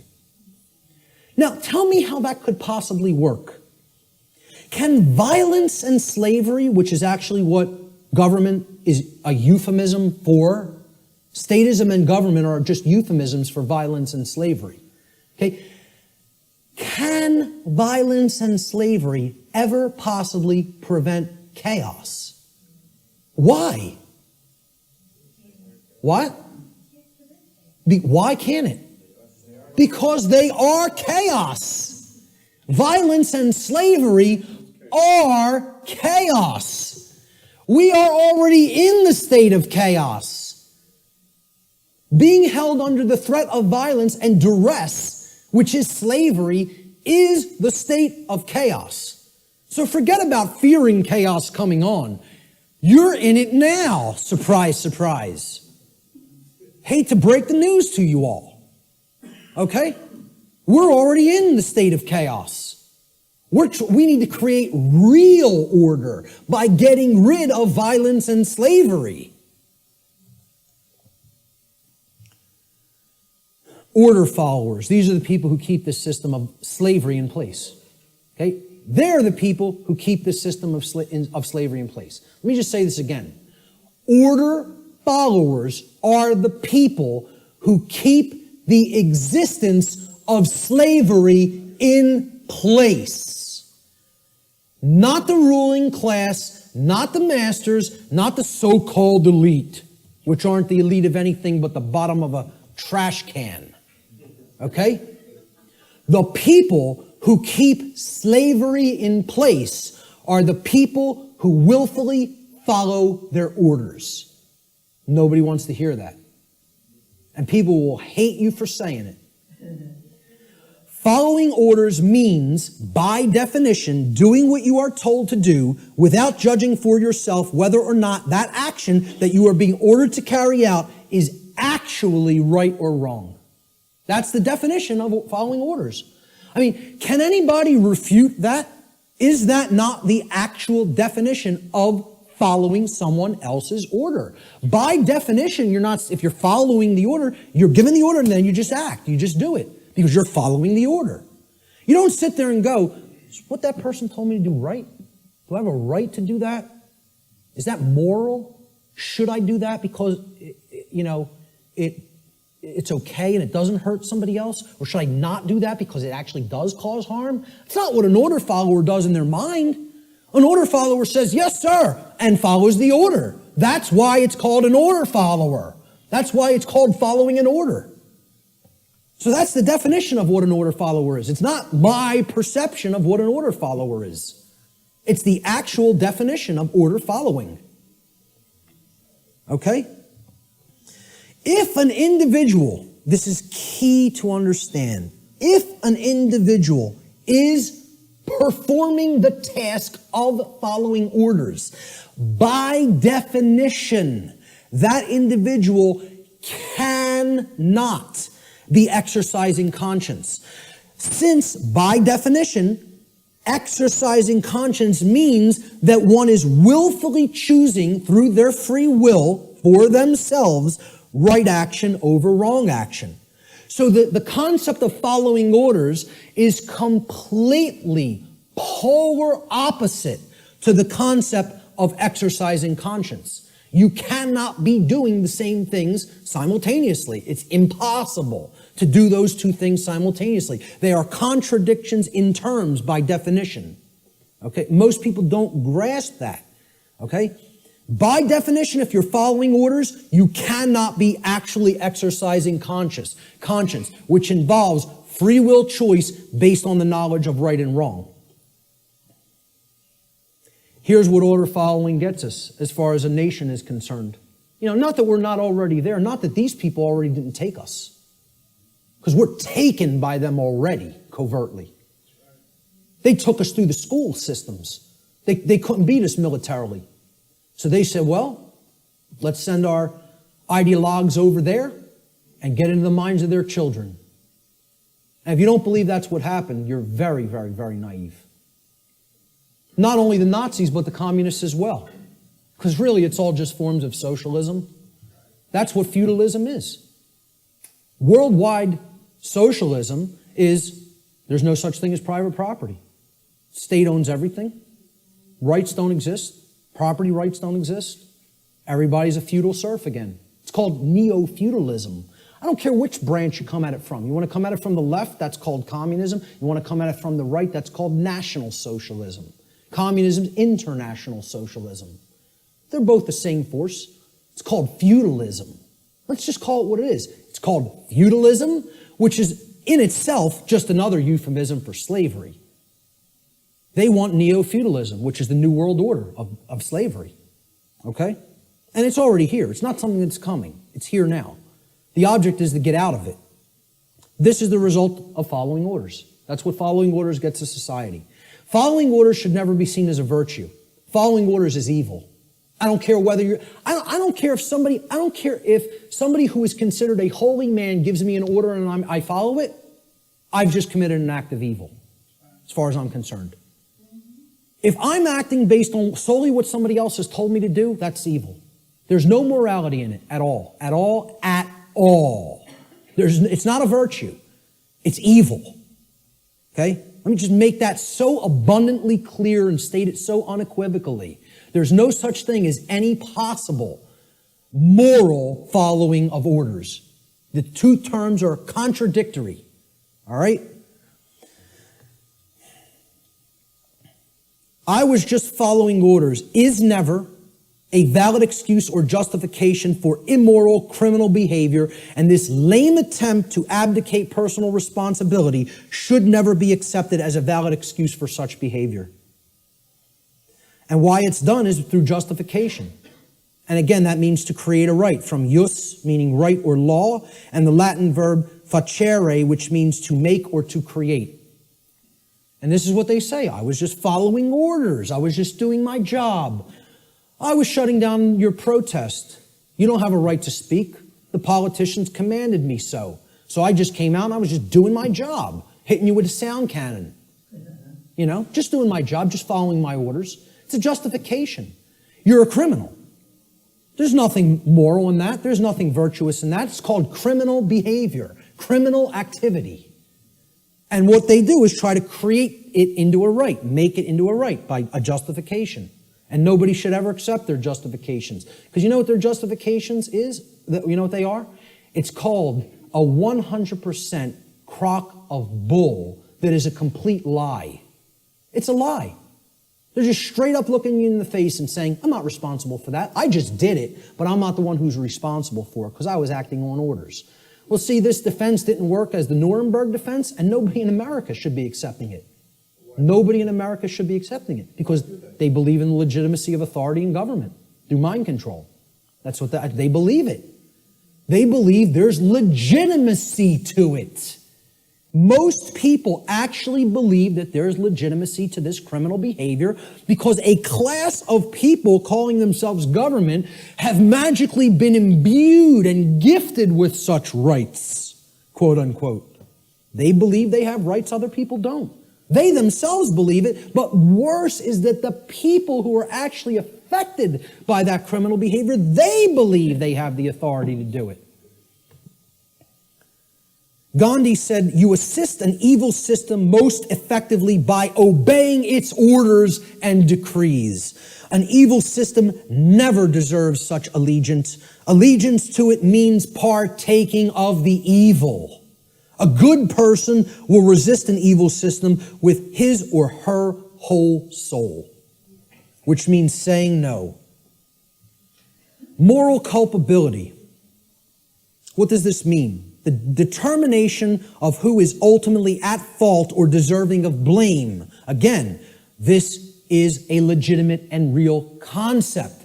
There is fault. There is blame. We got to get over this new age nonsense that nobody's at fault, nobody's to blame. You should never say, hey, you shouldn't have done that. That caused a lot of chaos and trauma for other people. You're not to blame. It just happened. No, wrong. The people who did the behavior are to blame. Who carried out the Holocaust in Germany? The people who followed their orders to do it. That's who carried it out. Order followers is the answer. Who carried out the purge of political dissonance in Soviet Russia? Order followers. And they're always in the form of police. Why do you think they call a totalitarian system a police state? Why don't they call it a banker state? How come they don't call it a politician state? What about a lawyer state? How about a judge state? Why not call it any of those things? You want to know why? Because none of those people are ultimately responsible for bringing that condition into manifestation through their behavior. They're the order givers. The order followers carry out their commands and through their behavior make that condition a reality. That's why it's called a police state. Because every police state that has ever existed has always been created by police who follow their orders because they don't want to take responsibility and think for themselves and know the difference between right and wrong for themselves like an adult. Instead, I want to be a child who obeys daddy because I have daddy issues. All right? And that's what it's really about, folks. We're going to get to that. There is such a thing as blame for the commission of actions which have resulted in harm or loss to others. This is what culpable means. It comes from the Latin culpa, meaning fault or blame. It means at fault or deserving of blame. Now, who's more morally culpable? The order giver or the order follower? And please recognize I've underlined and capitalized the term more. I'm not telling you the order givers are not morally culpable. They are. That's not the question. Are any of these people morally culpable is not my question. My question is, look at the full question. Who is more morally culpable? The order giver or the order follower? Always. Always. At all times and places. At all times and places. I put this meme up on Facebook, and I got some hate back for it. Okay? People don't want to hear this. Like I said, I'm not here to be popular, to make friends. I'm here to tell people what the truth actually is, and they have to accept it or reject it on their own.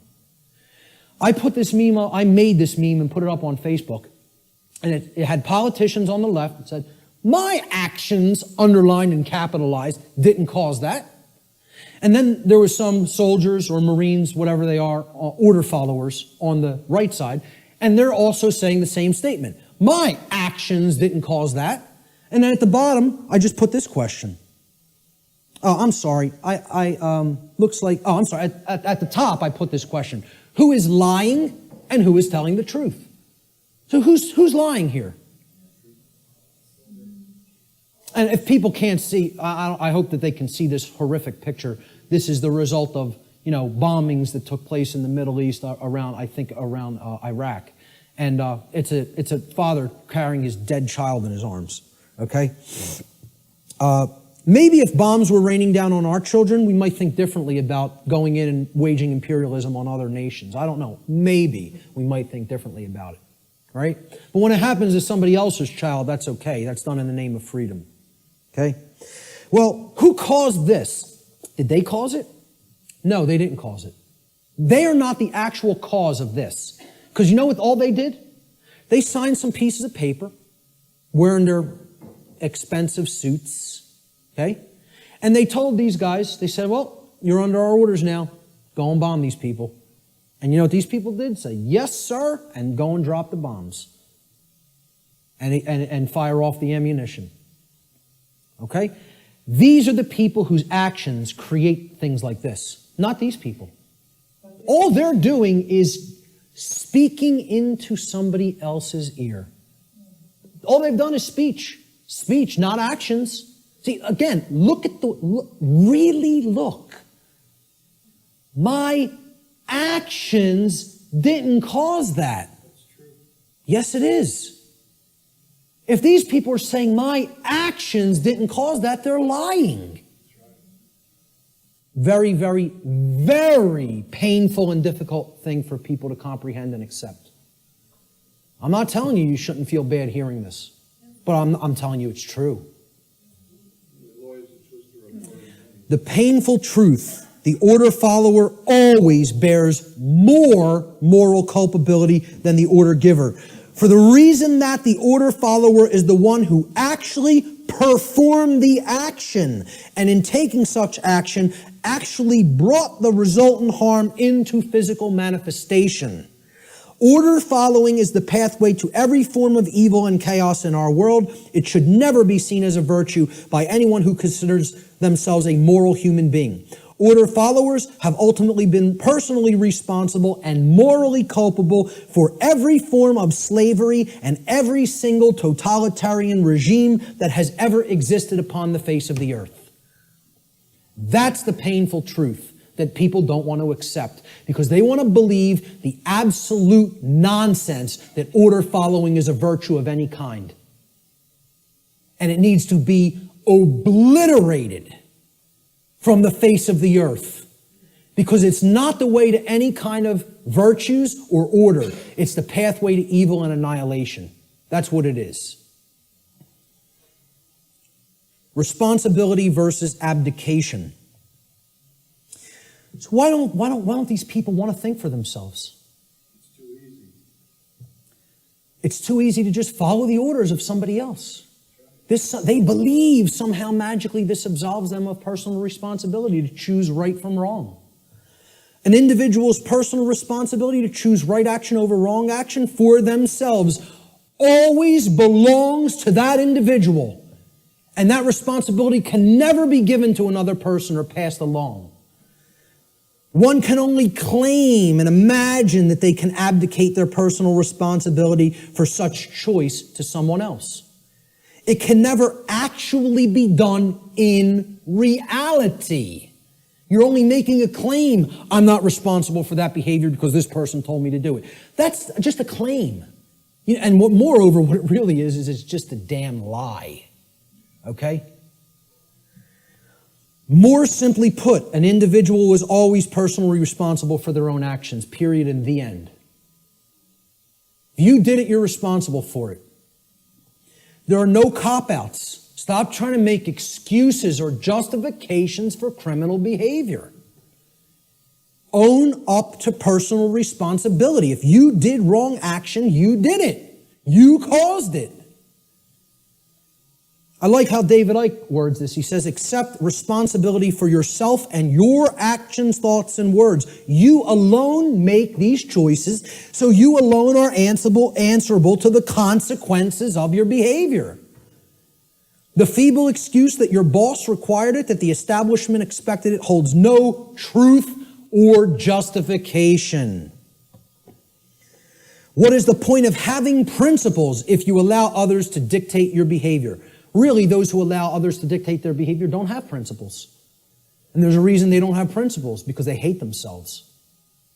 They're in psychological self-loathing, and there's a reason they're in that state, which my future work is going to cover in depth, in extensive depth and detail.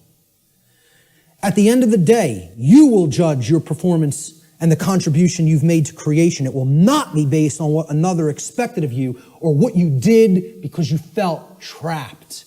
Like, oh, there's no other way. I can't envision my way out of this. I can't envision doing something else. I might have to get another job. I might have to read and learn. I can't envision becoming a different person than the identity I've already forged for myself. How could I possibly imagine that? I have all my eggs in this basket. My whole ego identity is all wrapped up in my job and what I do. That defines who I am. I can't go against that. It's all nonsense. It's all what people are doing just because they feel trapped and they can't imagine that there's another way.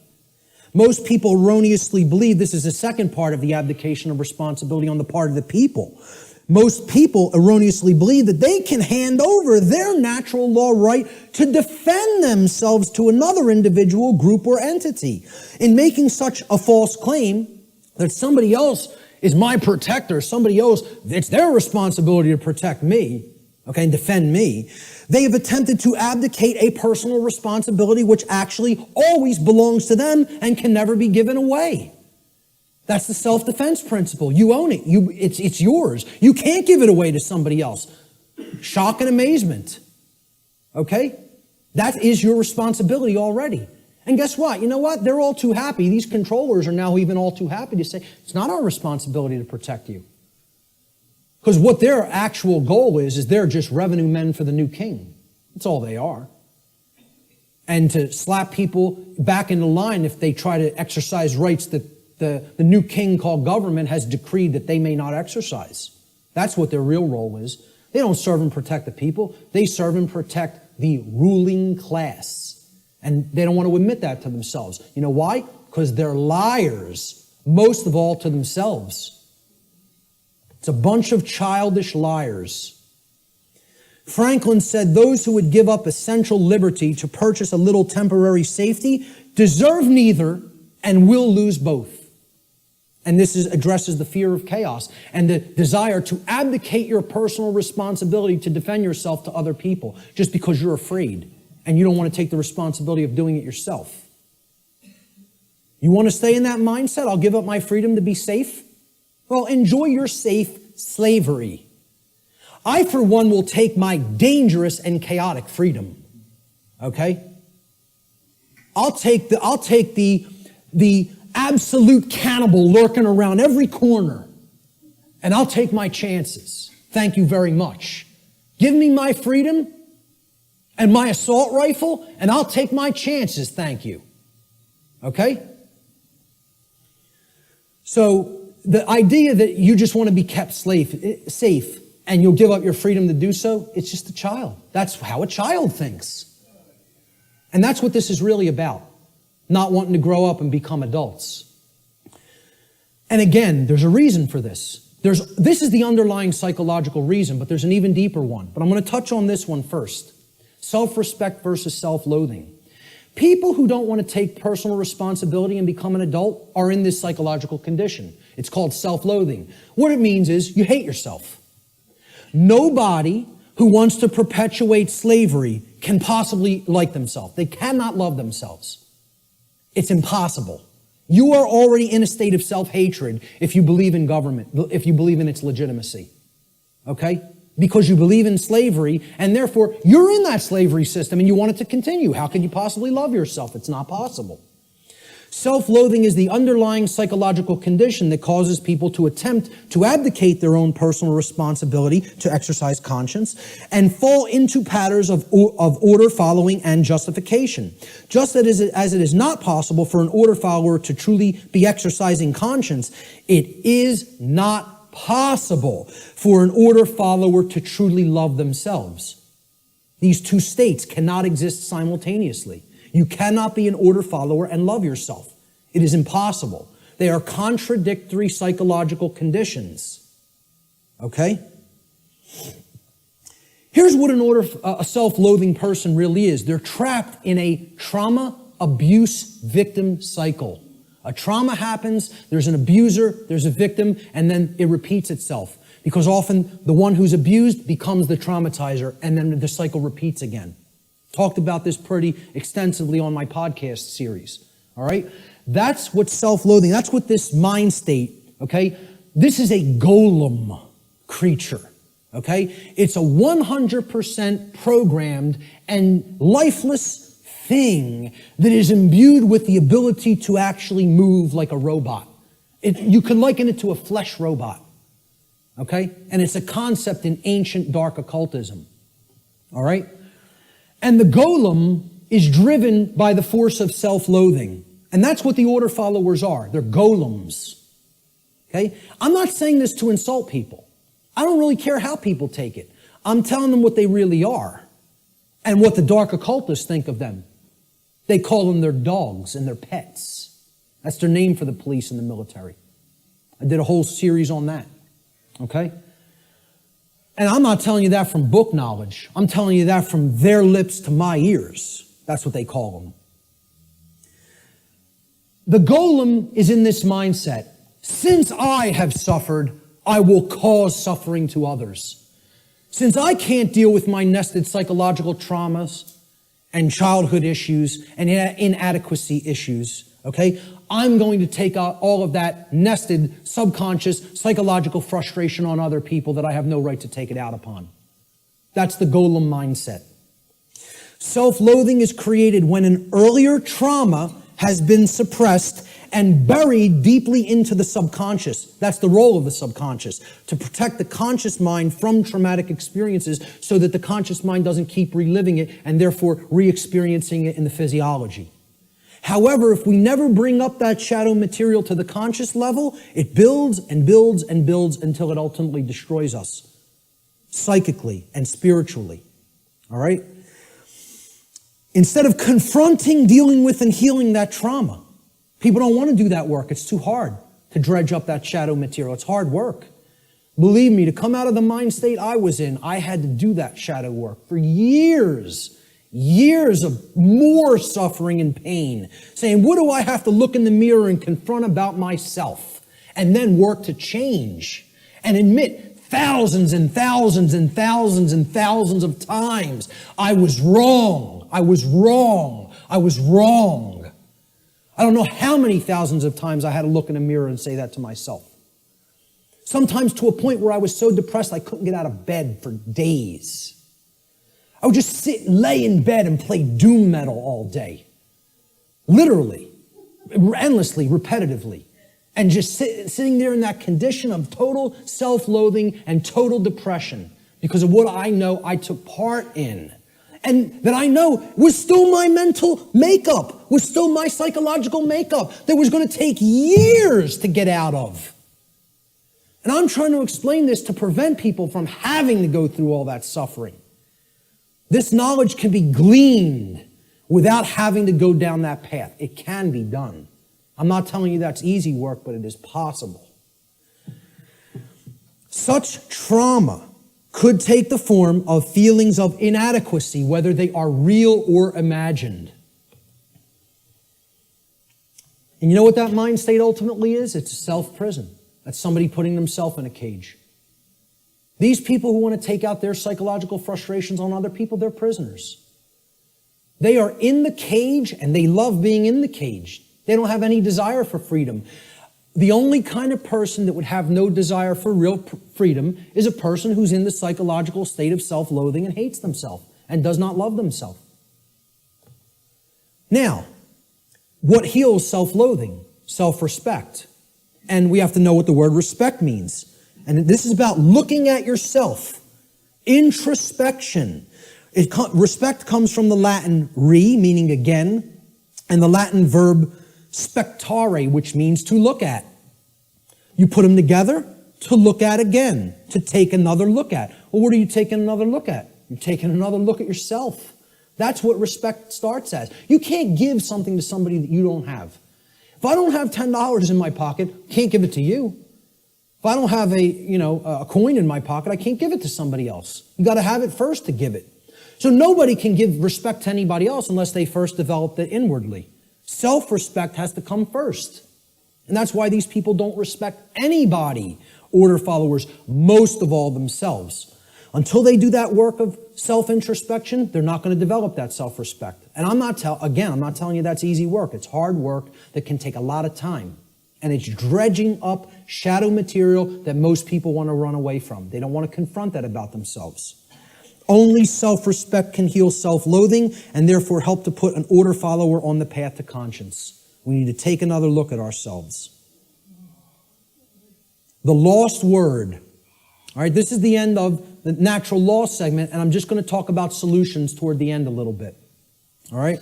The lost word. It's a concept in esoteric Freemasonry, which represents a state of consciousness that has been largely, quote unquote, lost to the majority of human beings.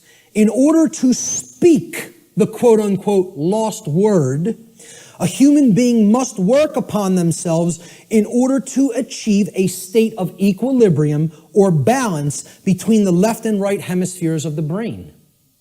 In such a state of balanced consciousness, the being has come to know oneself, as well as the working operations of the macrocosm, meaning natural law. In doing so, that person has also come to understand the objective difference between right and wrong, or as these concepts are referred to in the tradition of Freemasonry, they have come to understand the difference between light, which is right, and darkness, which is wrong. Or light, which is knowledge of right and wrong, and darkness, which is ignorance of right and wrong, respectively. All right? What is the lost word, though? That's the lost word, ladies and gentlemen. You know the knowledge of the highest levels of Freemasonry now. Most actual Freemasons in the lodge system don't know the lost word. The lost word is no. And I would suggest to you, it is a dual word. The lost word is dual, meaning it's two things. It's not just one. It is the word no, N-O, and it is the word know, K-N-O-W. Those are the lost words. Okay? In the enlightened state of consciousness generated through the knowledge of natural law, a human being is finally able to speak the so-called lost word, which is no. No is the word of all power. Only when we say no to those who would claim to be our owners, those who would claim that it is they who will decide which rights we have or do not have, do we stop externalizing our power to anyone outside of ourselves, and in doing so, reclaim all of our rights, all of our property that has been taken without right. Sadly, very, very few people in our world have the knowledge, care, and courage that is required to do this. This is why this all-powerful word is considered lost. And there's the other variant of the lost word, know. Know your rights. The reason you have to know what the difference between right and wrong is, and therefore know what rights you have and what rights you do not have, is because those who do not know those things will never say the lost word to someone who claims to be their owner. They will not say no, N-O. So let's look at some solutions. I call this section Teaching Natural Law to Others. Because as we're talking about, education is the only solution. Knowledge is the solution. The propagation of that knowledge is education, which means to lead out from. Educare in Latin means to lead one out from something. And what is education? It means to lead one out of darkness, out of ignorance. That's what a real teacher does. You know, doesn't push somebody out. It says, I'm going to go first and show you the way. And you could follow, you know, if you feel that this is the accurate path. Okay? But you could do the same discovery process. It's a repeatable process. That's what a science is, which I've said this is not a belief system or a religion. It is a science. This is also known, teaching natural law to others, which is what I am doing, has been called in all of the positive occult traditions, the great work. And I call it the true great work, because the dark occultists take everything and twist it around, and they have their own variant of the, quote, great work, which is creating a world of total slavery. That's the dark great work. I call this the true great work, or the light great work, however you want to refer to it as. It's just a piece of jargon. It's just a tag that we put on it. Shift happens. Well, maybe, but maybe not. The result's not guaranteed here, folks. The New Agers want to tell you it's all guaranteed, it's all in hand, you know. The Zeta Reticulians are going to be coming in from orbit any moment here, give us all the secrets to the universe, save us from our own ignorance, you know. You just got to wait a few more years or decades or millennia. But they'll be here soon. A quantum shift in human consciousness is required for humanity to become free of its self-imposed state of slavery. Unfortunately, this great change is not an automatic process, nor is it guaranteed to happen at all. We can be in this condition for a very, very, very, very long time. Or it can snowball and lead to total annihilation and the extinction of the human species. The positive outcome is not guaranteed. Anybody who thinks it is very naive and, you know, extraordinarily right-brained and overly positive. I'm not telling you the negative outcome is guaranteed either. I'm telling you it can go either way, depending on how consciousness goes. About how many people in quantum numbers are going to choose truth over deception. That's what's going to that's what's going to determine the outcome. Whether or not it will occur is a function of the human will to learn the truth and to teach it to others. This involves enormous effort, enormous dedication, and most of all, enormous persistence. You can't give up. Continuous application of will is required. Continuous work. In alchemy, there's a saying. It's like the catchphrase for the alchemical tradition.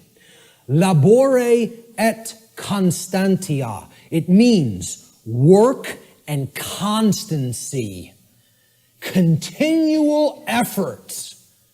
That's what's going to get this boulder up the mountain. That's it. And it's going to go kicking and screaming, folks, because of the level of calcification the human mind is at. I don't expect this to be an easy process. I'm not blowing smoke up your rear end and telling you, hey, come over and do the work, the great work. It's going to be so much fun. It's going to be so easy. We're going to get it done real quick, and everything's going to be fine. Okay? If I was some new age guru who was trying to get you all to believe what I'm saying, that's what I would tell you. Because all I'd be worried about is how popular I am and how many followers I can accrue. I'm not interested in that. I'm interested in telling you how it really is. That doesn't make me popular. As a matter of fact, that makes me hated by a lot of people. Okay? This is not going to be easy. A quantum shift has requirements. Quantum, the word quantum is derived from the Latin noun quantum. It's the same word in Latin as it is in English. Quantum in Latin means an amount of something. In order to tip the scales of truth and justice back to balance, a certain amount of people actually need to be doing the great work to help others to receive truth. If we don't have enough people doing that, those scales are not going to tip in the opposite direction. Got news for you. We need to hit a critical mass number. Numbers are required. The New Age movement wants to tell you, no, numbers aren't required. A tiny, tiny, tiny, tiny portion can make great, great, great change happen. Nonsense. It's not called a quantum shift for no reason. It's called a quantum shift because quantum means an amount. Okay? You need to put enough force on that scale to get the truth to tip in the other direction. If you don't have that amount, it's not going to tip. All right? So, individual behavioral choices, whether they are either based in harmony with natural law or opposition to natural law. They combine in their energy and effect, and in the aggregate, meaning in the sum total, they influence the quality of the manifested, shared human experience.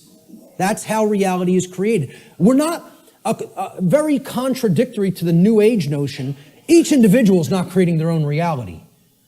In the aggregate, humanity is co-creating the collective shared experience that we are all undergoing.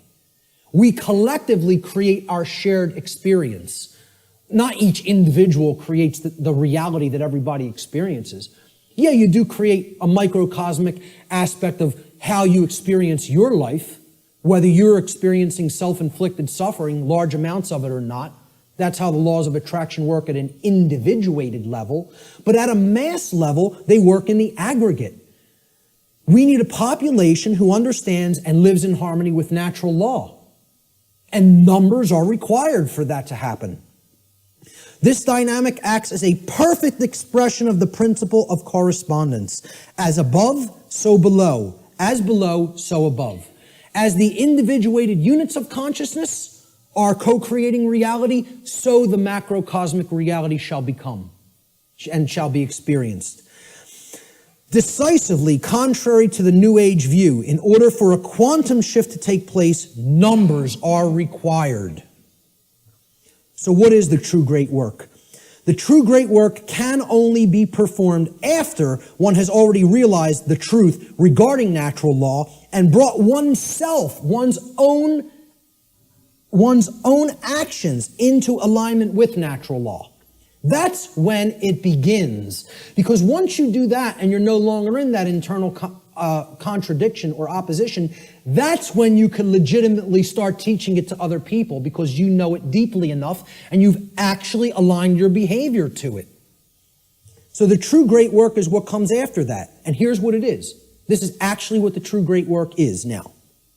It is the arduous task of influencing other people to go through the very same process of change, of positive change in consciousness that you have gone through.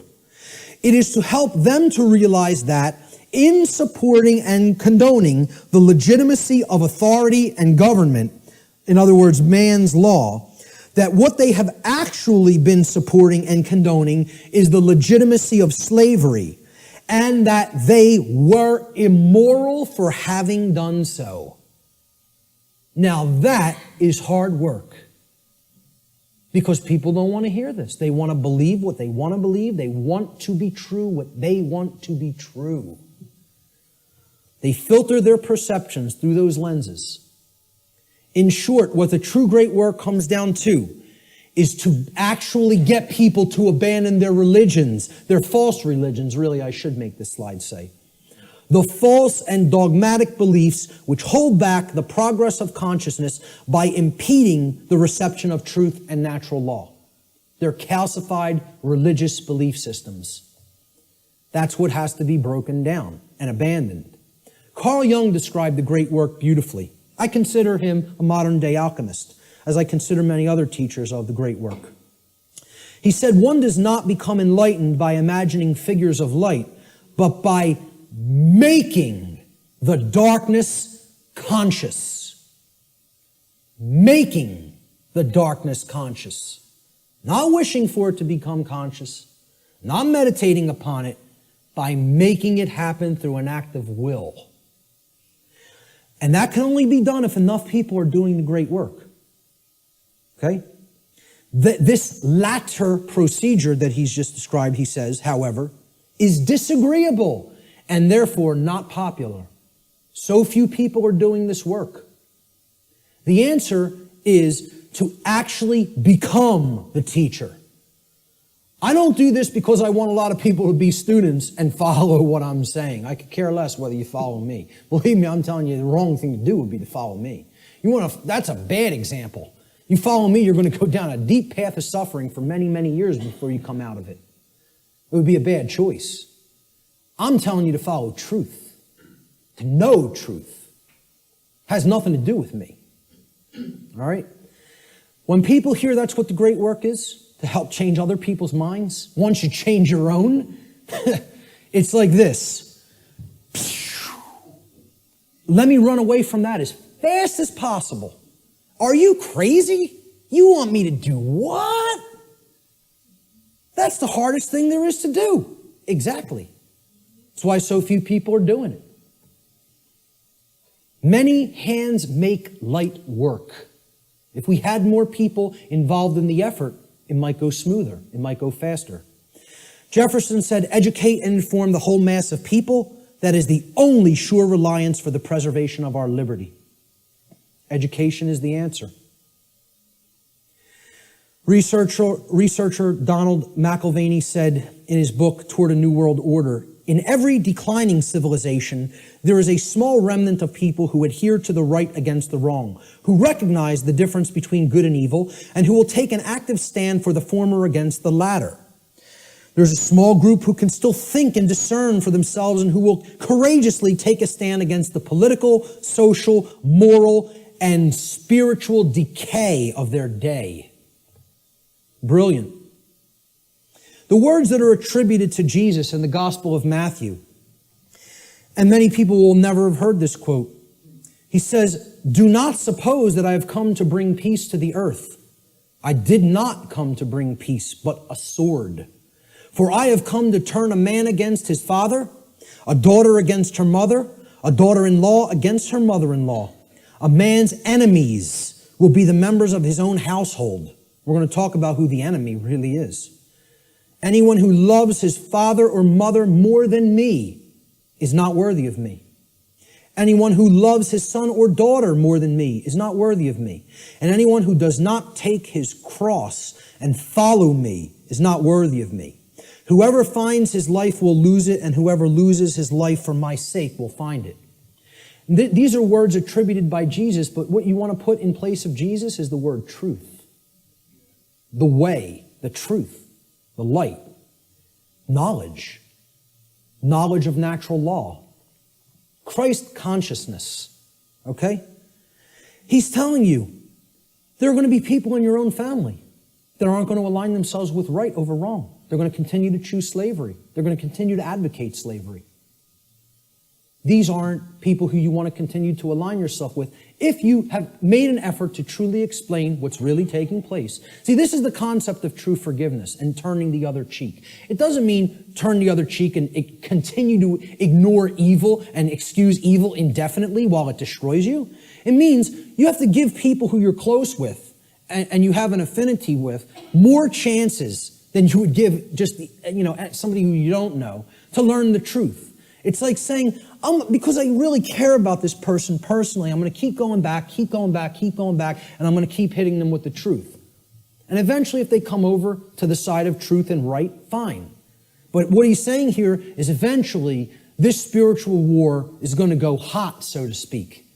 And the people, even who are closest to us, if they don't align themselves with right, are the people who are ultimately continuing the evil in the world. They're the real spiritual enemy. What will this battle really be against, this spiritual war? Well, I say it will really actually be against inner demons that exist in the psyche of mankind. And these inner demons are egos that are hardened into what I've referred to as negative knowledge, emotional mind control, and the fear of true freedom. So negative knowledge is the concept that somebody already knows. They don't want to look at something because, hey, I already know what's really going on. Okay? It's the illusion of knowledge. The greatest enemy may not be ignorance, but rather the illusion of actual knowledge. And people don't have the truth. And not only don't they have the truth, so they're at zero there, right? They're at the 0 point there because they haven't really started looking into truth for themselves, but they're attached to all this stuff that isn't true. So that puts them in the negative. They got to do work to get back to zero of knowing nothing. That's why I call it negative knowledge. Got to do hard work to get back to a clean slate, to start taking in some good stuff. Many people are in that state, and the people who are in that state largely are the overly intellectual, the super left-brained, the left-brain prison, folks. Emotional mind control is the second inner demon. I encounter this all the time through people with my work, because many people don't have the thick skin to listen to somebody like me, and that's okay. That's all right. Again, what Art talked about is that in the ancient traditions, they talked about reserve the meat for the strong men and furnish the milk for the babies. All right? I'm not here to convert the babies. I don't have the patience for that. I don't have the energy for that. What I'm trying to do is get the other teachers ready who might have the energy and patience for that. Because that's not me. And I'm being 100% perfectly honest with you that that's not me. I'm not here to do that. Okay? I'm hoping to bring some other people that are most of the way there, all the way there, so they can start doing that on a wider scale. They're going to be the people who are going to work with people like that, not me. I'm just being honest with you about it. Emotional mind control comes in a couple of forms. Well, if this is unpleasant, the New Age variant is this right here. If it's unpleasant, I don't want to hear it, I don't want to see it, and I certainly won't want to tell others about it. See no evil, hear no evil, speak no evil. I'll just ignore it and it'll go away on its own. Well, what happens when you do that with any kind of a sickness or a problem? Does it get better? It gets worse. The second form of emotional mind control is people have a problem hearing truth because they don't like or prefer the way it's delivered. I'm not going to stop delivering truth the way I deliver it. This is my style. I like my style, personally. I don't think I have a problem at all in the way I present. I listen back to my presentations and I don't, totally pat myself on the back, but I say, I did a damn good job there. I'm proud of how I did, personally, okay? I'm making an honest assessment about how I present. And again, I realize my presentation style is mostly for the thick-skinned. It's not for the people with super delicate sensibilities. So be it. That's not really who I'm trying to reach. I'm trying to do vertical integration, not horizontal integration. Build up the community of people who really get it, and they can start propagating it to the masses. This concept is about, the attractive newscaster on the nightly news. She can whisper sweet nothings in your ear all night with the blue frequencies behind her, okay, and say, 2 + 2 = 5. 2 + 2 = 5. And she's going to get a lot of people to believe that nonsense, right? But the person who's actually telling you the truth, that you might not like the sound of his voice, you might not like the harshness that he comes to you with the truth with, he might be screaming through a bullhorn and saying, hey, you're in danger. You are actively in danger. There is an imperative here, okay? There is a time consideration here. You don't have all the time in the world to correct this, all right? People say, well, I don't like the way he said that. That comes off as negative to me. I think he's fear-mongering or making a bigger deal out of this than it is. They're not interested in the content, the actual information. They're saying, the way that was said offended me. I don't prefer the sound of his voice or the tone he just took. Well, does that have any damn thing to do with whether the information was true or not? The people who are in this mind state are under emotional mind control. They believe you can determine the veracity of informational content based upon how it makes you feel. And this is a logical fallacy. That cannot be done. You cannot think with the emotions. And I'm not telling you to disregard the emotions. They're unbelievably important. They are our compass for morality in our lives. They're the compass through which we should set the direction of our behavior. But you can't come to determine and analyze and break down what's true or not and make a filtering system based on just how the information made you feel when you heard it. Okay? You have to actually think with the mind, with both hemispheres of the brain, with true intelligence to come to filter and determine what's true. Okay? No matter how much anybody wants to, give you that soft, sweet, pleasant, emotional voice, okay? That person's still lying to you. And no matter how much the person who comes with an abrasive, harsh, nasty, or scratchy voice might keep telling you 2 + 2 = 4, and you don't personally like their tone, guess what, folks? It still equals 4 at all times and places. That's the truth. No amount of pleasantry or wrapping up the lie is ever going to make this statement on the left here true. Ever. But yet, that's what people would rather prefer to hear if it's told to them in a nice, pleasant tone. Truth is belligerent, as I said at the beginning of the presentation. It is, by its very nature, at war with the forces of falsehood and deceit. Brecht. We literally believe that we are in the right to ignore a message of truth if the messenger is somehow distasteful to us. I would argue this to be a symptom of total madness. That's an anonymous quote I also found on a forum. And that's a great piece of wisdom. That's a gem of wisdom right there. It is total madness to disregard truth just because we don't like the way it was said. It's called emotional mind control. It's been a big part of my work that I've tried to explain to people. Where does the fear of true freedom come from? All right, and this is going to lead into my future work, which is a whole nother series of presentations. I'm going to go deeply into this in the future. It's very difficult to see here. There's actually a tree there. It's kind of in a deep red because I'm going to put some text over top of it. I should have started it in a more bright red and then faded it into the background, but forgive that on this slide. You can look it up here at the top of the tree. There's the leaves, all right? The leaves are one's refusal to own their own personal responsibility. Now, you would think, oh, that's way down at the root. No. That's the symptom that's manifesting up at the top of the tree. That's actually the leaves on the tree, the leaves and the twigs, right? Then we get down to the big branches and the trunk of the tree. We're getting closer to the heart of the real psychological issues that are at work driving the negative aspect of the problem, all right? And this we've already talked about, self-loathing due to lack of self-respect.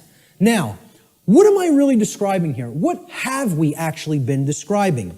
What kind of people want to live in perpetual refusal to own personal responsibility because they have some nested traumatic issues that have led to self-loathing and lack of self-respect? What am I really describing there?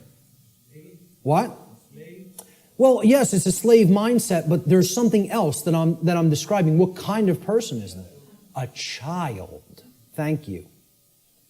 We're talking about people who are psychologically, emotionally, and spiritually immature. They have not grown up. They have not accepted personal responsibility, which is a hallmark of true adulthood or maturity. And this is due to the trauma that they've undergone that's led to self-loathing, okay, and the lack of self-respect, which is why they don't want personal responsibility. They want to remain an eternal child. Now, let's find out what is at the root of this tree of evil. Because until we go into this space, into this causal factor of these other manifesting psychological conditions, we're not actually hitting the actual root of the problem.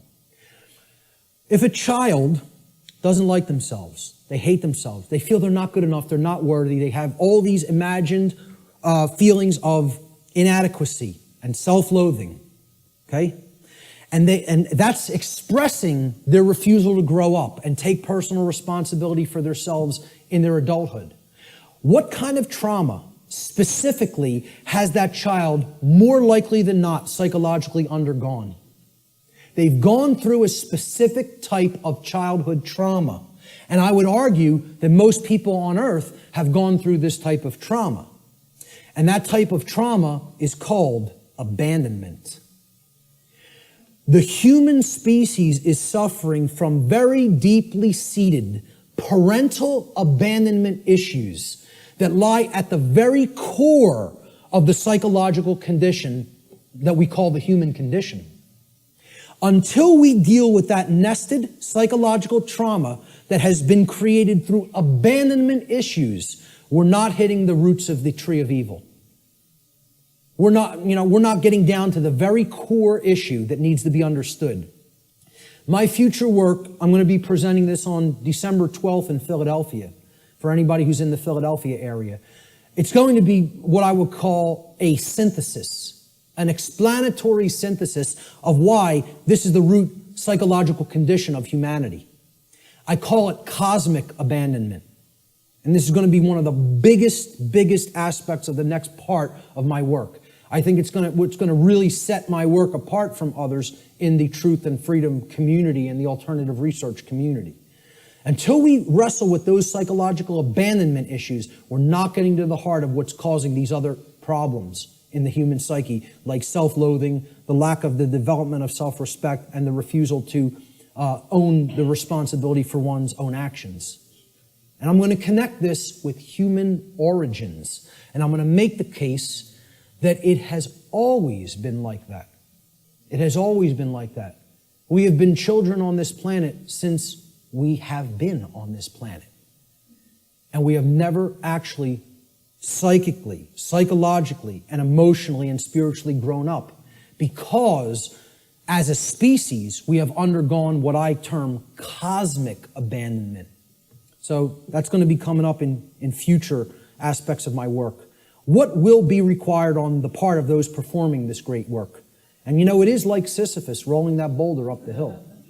We just got to get it up to the top and give it that one last push so we don't have to keep doing it again. Who knows how many times we've already tried to do this, and it's ended in failure.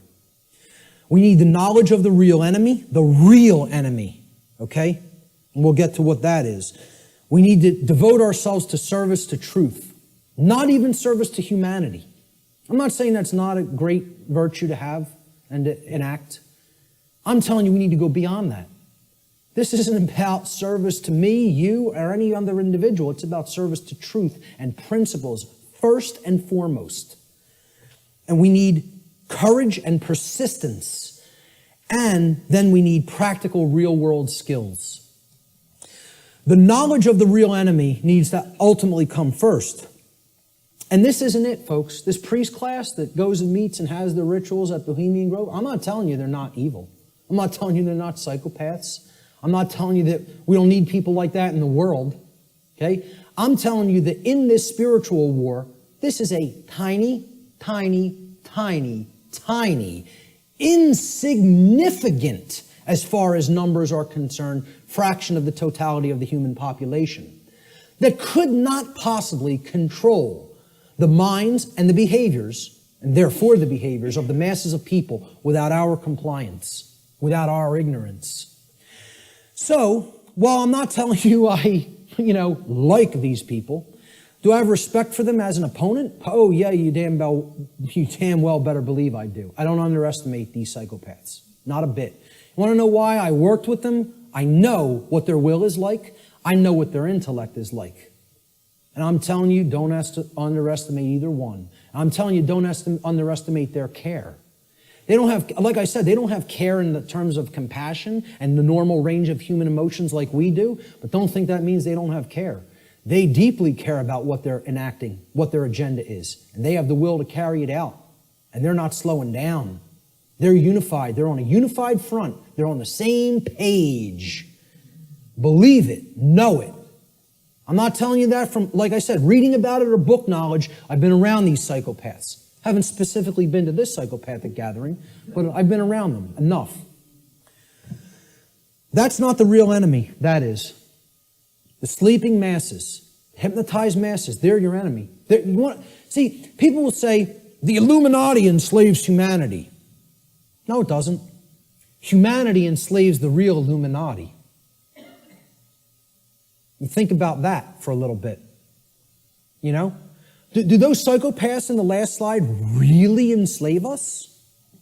And first of all, people who call them the Illuminati, there's no such thing. Illuminati means that you're enlightened, the illuminated ones. You want to know who's the enlightened ones? They're in this room. We're the Illuminati. The people who know what I'm talking about here are the Illuminati. They're the illuminated ones. They're the ones with the light. They're the ones with the real knowledge. Okay? They want to refer to themselves as the enlightened ones. Well, they might have the dark sun, but they don't have the true sun. You know? They're imbued with the black sun.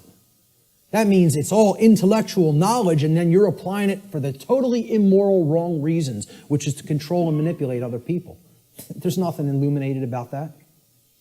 So the real Illuminati, they're not the enslavers of humanity. The dark Illuminati are not the enslavers of humanity either.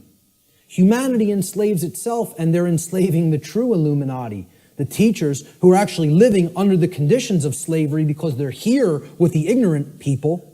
That's who's being enslaved by humanity. Humanity are the enslavers. And this is another thing that's highly unpopular. People don't want to hear it. They want to think we're powerless victims. There's no choice involved here. This is something that's just being done to us. Okay? And I'm here to tell you, free will is always in existence. And it's a matter of changing one's thoughts and therefore changing one's choices. And that's our own personal responsibility that can never be given away or shirked or shunned. You are always responsible for what we're doing. Service to truth is required. Truth itself is eternal, can never be destroyed. But you know what? Humanity can be destroyed. We can be destroyed when we refuse to act in service to truth as her defenders. People say, oh, truth doesn't need to be defended. Nonsense. Truth needs to be defended at all times and places because the attack on it is never-ending and non-stop, continuous.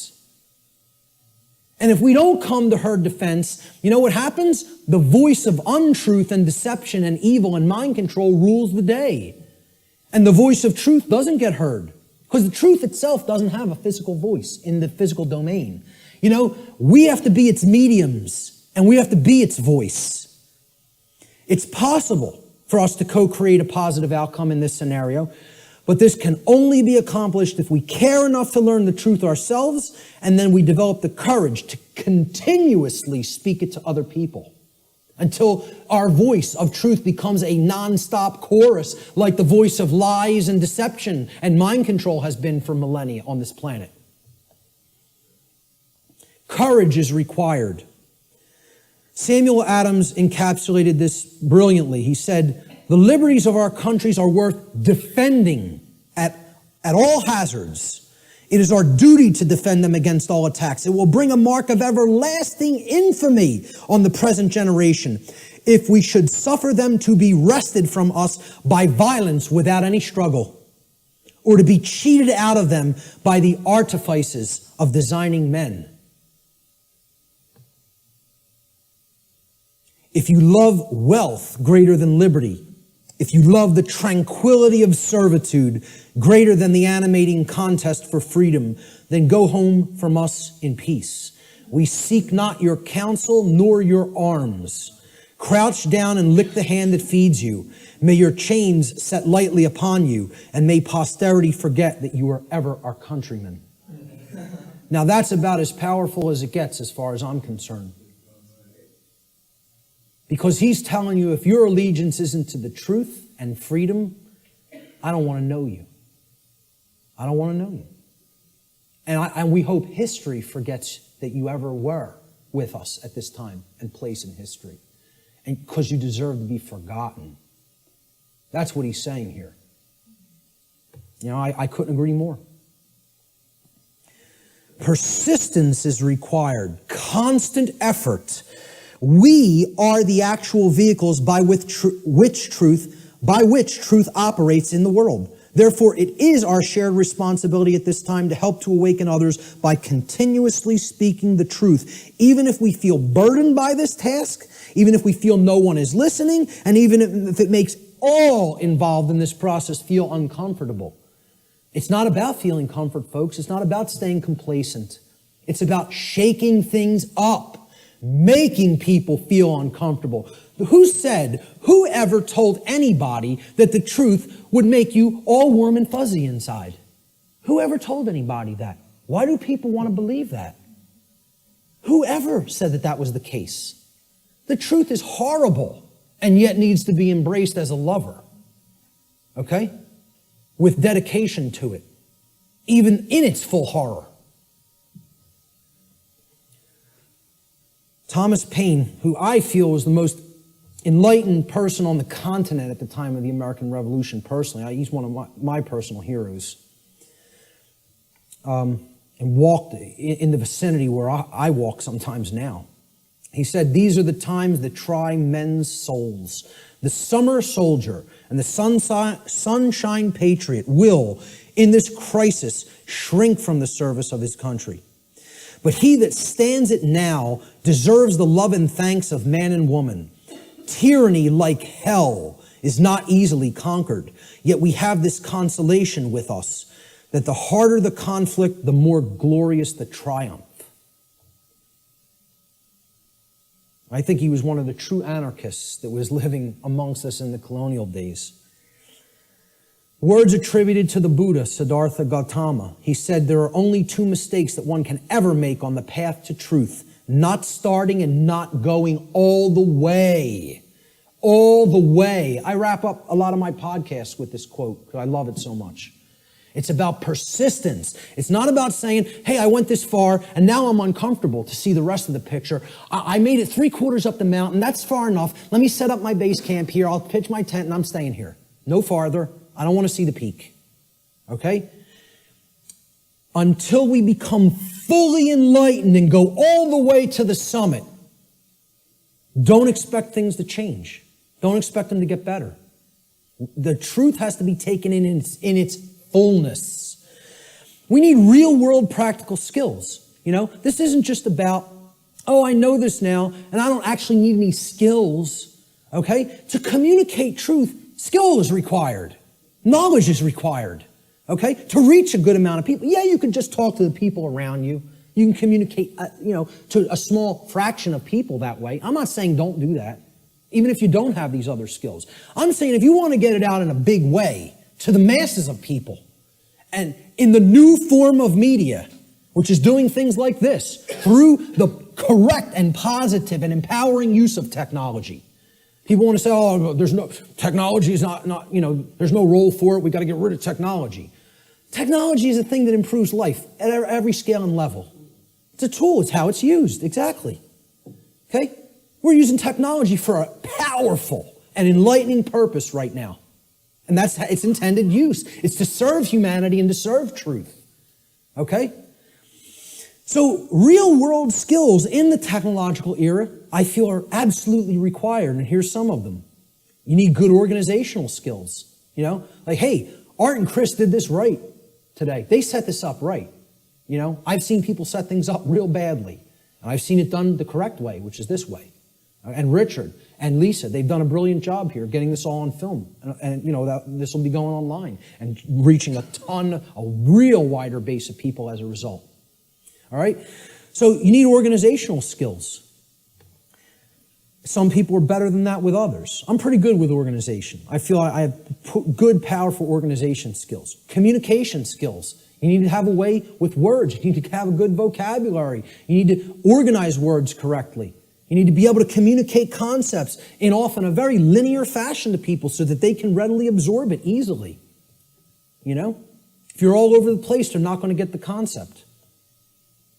You need graphic design skills in many cases.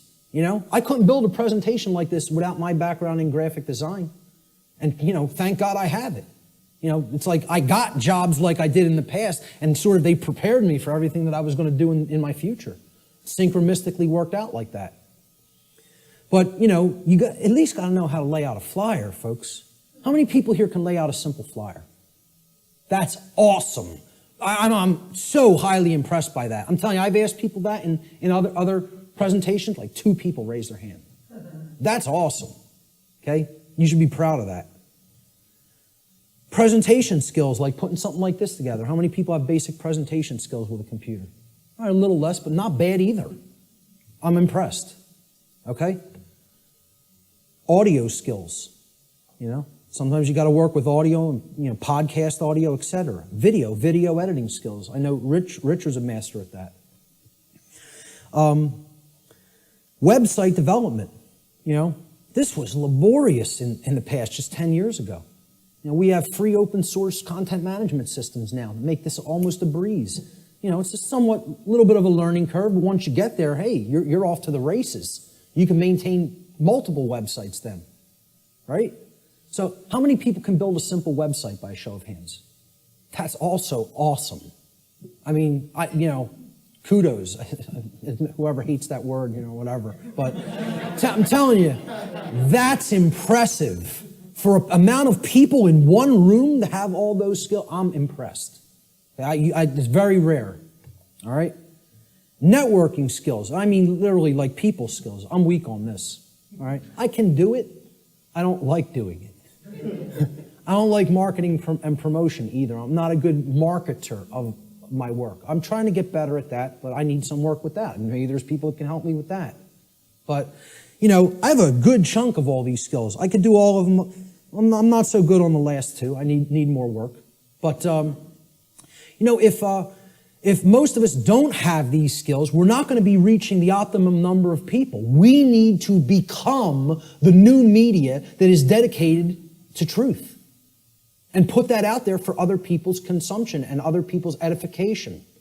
All right? We are the answer. We are the illuminators, the ones who will help to enlighten other people once we've taken this knowledge into ourselves. And then that's only the beginning, folks. You got to put it back out there. I tell people the story. I had all this knowledge for a long time, sitting on it, doing nothing with it, just taking more in. Oh, I want to make sure I got it all right. I want to make sure I got the whole picture. I go to a meeting in the state of Virginia. Virginia, virgin, the goddess, okay? Care. Very synchronistic. A woman comes up to me. She says, "You're one of the most knowledgeable people I've come across. What are you doing?" So what do you mean, what am I doing? She said, what are you doing with all the knowledge you have? You doing lectures, presentations, videos, audio? What are you doing? I'm not doing any of those things. I'm just taking a lot more in, downloading a lot more videos. She goes like this, and it's just so matter-of-factly and harshly. What makes you think you have the right to do that? What makes you think you can keep taking all of this in, all of this in, all of this in, and not put any of it back out? What makes you think you even have a right to do that? It was like somebody hit me in the face. She said, this was her phrase. She said, I'll never forget it, "You're Niagara Falls in a water balloon." You're taking all this in and all this pressure building up. It's got no outlet. It's going to burst.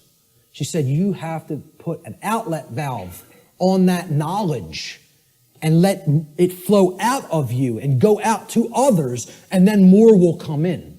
Right now, there's no pressure release valve. You're Niagara Falls in a water balloon. It's like a truck ran me over, Literally like I got hit by a truck. I came up with the idea for what on earth is happening like a couple of weeks after that, because that's all I could think about. All I could think about is what she said. It kept echoing in my head. What makes you think you have a right to do that? And didn't say it nice. Said it like, you're not doing the right thing here. Get up off your ass and do something. That was the tone it was said in. And I totally appreciate it, Who knows, man? If that wasn't said to me at that time, I might not be doing anything. Might not have done a thing. You never know. I'd like to think at some point I would have, but at the crossroads, this is the last section. Then we'll get to some questions. Quote by R. Buckminster Fuller, "The dark ages still reign over all of humanity, and the depth and persistence of this domination are only now becoming clear. This dark ages prison has no steel bars, no chains or locks. Instead, it is locked by misorientation and built upon misinformation. Caught up in a plethora of conditioned reflexes and driven by the human ego, both warden and prisoner attempt meagerly to compete with God. All are intractably skeptical of what they do not understand. We are powerfully imprisoned in these dark ages simply by the terms in which we have been conditioned to think. The conditioning of our thought is what has kept us in this prison. And only now, the actual depth of the dark ages that we are in are starting to become clear to some people.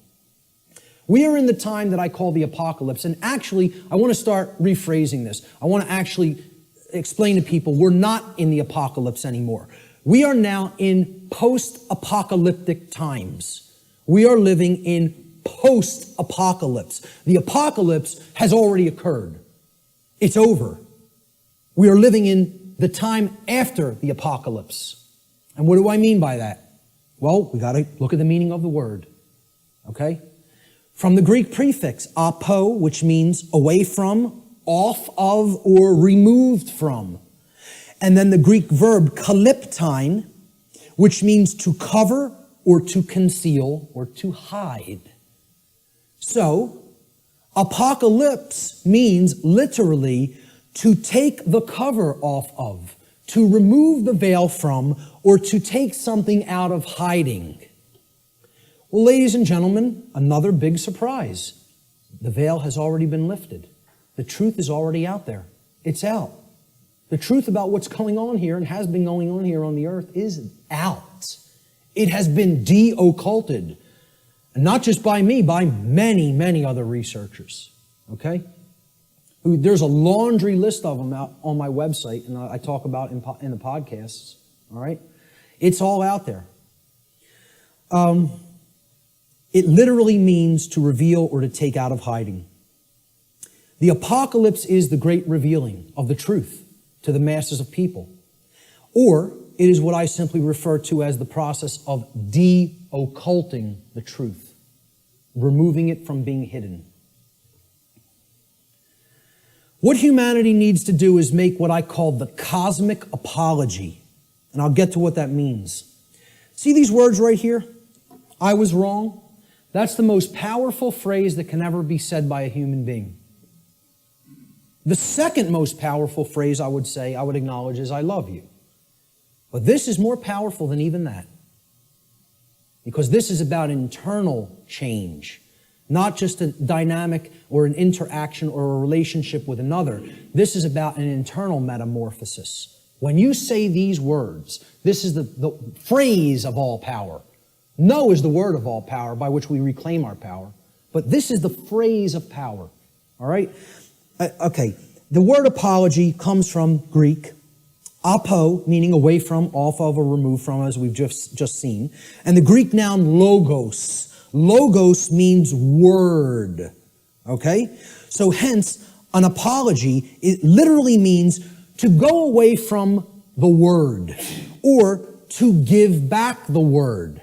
Okay? You are taking it back. So if I make an apology, I said something, I didn't really mean it, or I want to retract it. An apology means, let me take back what I just said. Okay? I'm taking it back. I'm removing the word. All right? I'm going away from the former word or phrase that I just said. That's an apology in the standard colloquial English understanding sense. All right? Let's look at what I call the cosmic apology and where this term really comes from, what it really means. See, the Greek noun logos, which is written there in Greek script, which means word in Greek, it comes from the Greek verb lego. All right? Lego in Greek means to speak or to say. It's where we get the English word lexicon from. All right? The Latin noun legis is related to the Greek verb lego, to say. Again, because who put the laws into manifestation? The Creator did. How did the Creator manifest the physical universe and all the laws? Spoke it into existence. Reality and truth are spoken into existence by the power of vibration, the vibratory power of voice.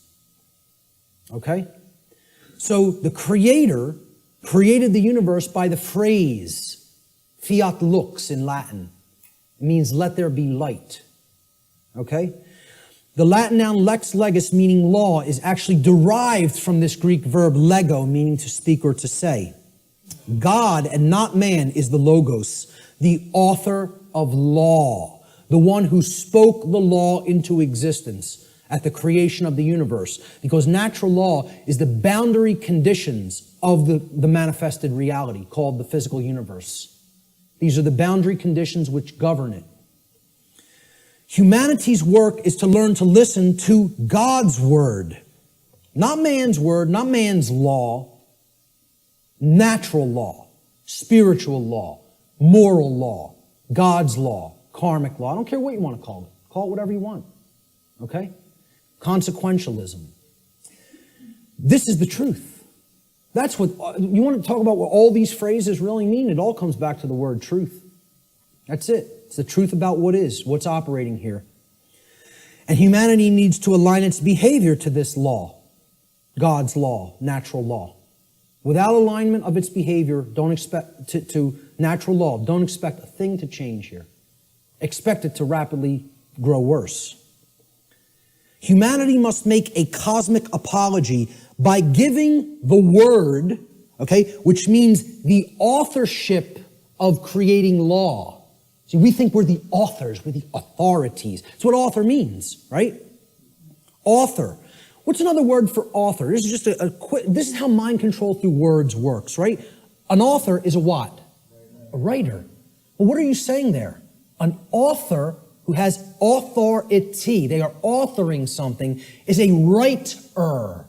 They are a right, R-I-G-H-T-E-R. Okay? They're making it into a right. This is what you hear when you hear the word authority. You hear author, which means a writer, meaning one who makes rights, which means someone who believes they're God. That's all this really comes down to. In a nutshell, we're up against a class of people who believe that they can be God and own and rule everybody else. That's all the dark occult comes down to, folks. People who believe they're God. Sick, psychopathic lunatics who think they're God and are going to rule the hell of the prison world that they're going to create, that they call their dark new world order. We need to give the word back. That's what an apology is. And who it needs to be given back to is the creator of the universe, because that's the author of the law. That's its rightful owner. The word doesn't belong to us, folks. The word belongs to God. That's why it says at the beginning of the biblical text, in the beginning was the Word, and the Word was God. You know, that's what the Logos is. Natural law. God is law. You want the best definition I could ever give you for the word God? Law. People don't want to look at it like that. Very few people ever look at it like that. That's what the force of creation is. It's natural law. It's how we co-create our reality, whether we do it consciously or unconsciously. This apology is accomplished when we open our minds and hearts to truth and we start saying the lost word, no, to evil, to the presence of evil in our lives. See, this is an initiate inside what was known as the Jed or the Djed pillars, depending on how certain people pronounce it. And these Jed pillars represented stability and enlightenment. And they represent the two principles, the sacred feminine principle of non-aggression and the sacred masculine principle of self-defense. The initiate is the enlightened one who is incorporated and bridged both pillars and has come to the place of cosmic illumination, which is represented by the winged disc of Ma'at in the Comitian tradition, which is over the lintel between the two pillars. That winged disc of Ma'at. Ma'at was considered a great mother goddess in the Comitian, the ancient Egyptian traditions. Okay? She was the force. She was a personified deity. You know, the ancient Comitians didn't actually worship a physical woman. It's not what this was. It was the personification of truth and justice and order and natural law that was encapsulated as the sacred feminine essence. And she was above all the other deities in the pantheon of Egyptian deities, of Comitian deities. Ma'at, there was no god or goddess higher. And how they looked at alignment with Ma'at is if you wanted to have order and you wanted to avoid chaos, you learned the teachings of Ma'at, because she was the goddess of justice, and she was the goddess of righteousness. She was the goddess that brought order if you aligned yourself to her teachings, and her teachings were natural law. So that's what this is here. This is saying we need to take away the word. It's not saying remain silent and don't use your voice. It's not what it's ever been saying. This is a symbolic allegory for the apology. All right? You know what else the G in the middle of the compasses and square is? Apollo G. The sun, the light, the generative principle. Okay? We need to make the Apollo G. All right? That's what the G in the middle of the compasses and square in allegory also represents, because one of the big deities, the Greek deities that is often kind of exemplified in the Freemasonic tradition is Apollo. He was a sun god, and he was a corollary to Horus in the Egyptian tradition, and Jesus in the Christian tradition, and Mithra in the Persian tradition, and many other sun gods that represented truth and light. All right? So that's the middle way, the middle pillar. That's what the initiate represents. I started this presentation with the slide before we begin. Now we have begun. And it's up to you to take it further. What you'll do with this knowledge is entirely up to you. See, this is a painting by Alex Gray that shows the worldview schism. Are we going to stay embedded in the left brain and in other forms of imbalance, and we're going to create the negative worldview, right? Or are we going to live in harmony with natural law, which can create this path when we incorporate the creative and nurturing and sacred feminine aspect of our beings? Natural law, living in harmony with it, can only lead to these conditions: freedom, peace, prosperity, the continuation of our species, our actual physical survival, and our evolutionary progress in consciousness. That's what living in harmony with natural law leads to. Conversely, living in opposition to natural law will get us this side of the world tree. It'll bring this world, this hellish world of chaos and destruction. Because living in opposition to natural law can only lead to these states: control, enslavement, war, chaos, evolutionary stagnation, and ultimately the extinction of our species. Which will we choose? That's still up in the air. I can't tell you that. Only each individual can make that decision for themselves, and then that will play out in the aggregate, in the mass consciousness, the numbers. Thomas Jefferson said, "A free people claim their rights as derived from the laws of nature." And this was also embedded in the Declaration of Independence. The laws of nature and of nature's God, and not as the gift of their magistrates. John Locke said, "The natural liberty of man is to be free from any superior power on earth, and not to be under the will or legislative authority of man, but only to have the law of nature for his rule." Former Grand Master of the Order of the Rose Cross, the Rosicrucian tradition, Francis Bacon, said, "Nature, to be commanded, must first be obeyed."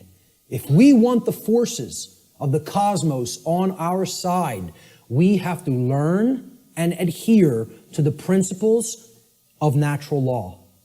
If we do not align our behavior to that, nature will not stand with us. It will continuously stand against us, and it will itself create more strife and suffering in our lives. And we certainly won't command it. We won't command its forces with things like free energy used for any positive purpose. It'll only be used for destructive purposes.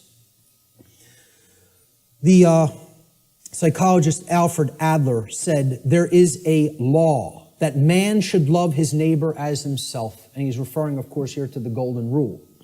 "In a few hundred years, it should be as natural to mankind as breathing or the upright gait. But if he does not learn it, he must perish." And you know, folks, I would really hope this is going to take less than a few hundred years. But based on where we're at, I'm not so sure. You know? I think we could do it a lot faster than that if we accept the key that's been shown here today, that, as I said before, has the power to unlock all the locks on all the doors to all the cages. And that's what the knowledge of natural law comprises. Will we make the choice to climb the ladder of consciousness through an act of our own free will, choice, and effort? It's not a simple climb. I mean, it's a difficult climb. It's not overly complicated to learn these concepts, to learn these truths. It involves abandoning many things that we've already been conditioned with that don't serve who we are, okay? But I'm not telling you it's going to be easy, all right? It involves a lot of deep introspective work. But if we do it, we can step out of the prison that we've imposed upon ourselves by balancing the sacred feminine and masculine forces within each one of us. And by recognizing our own inherent sovereignty, and that there is no legitimacy and never has been any legitimacy to slavery and control and the external rulership of human beings as subjects. Okay?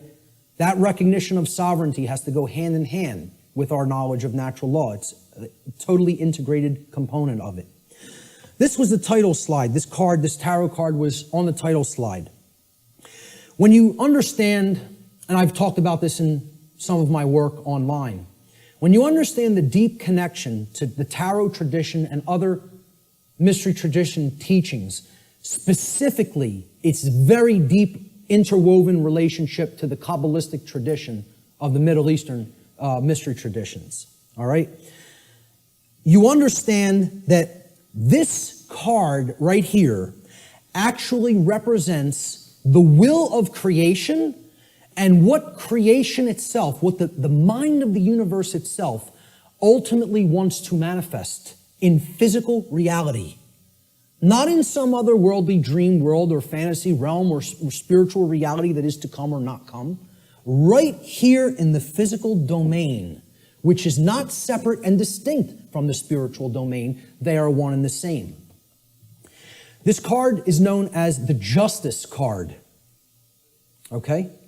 And it's based on the Latin word jus, which means right or law. Okay? That's where we get the English word justice. This card represents balance between the pillars, as you see on the right side of the king, holding the sword of truth in hand, and the scales of truth and justice have been perfectly balanced and are in the other hand. And it represents sovereignty.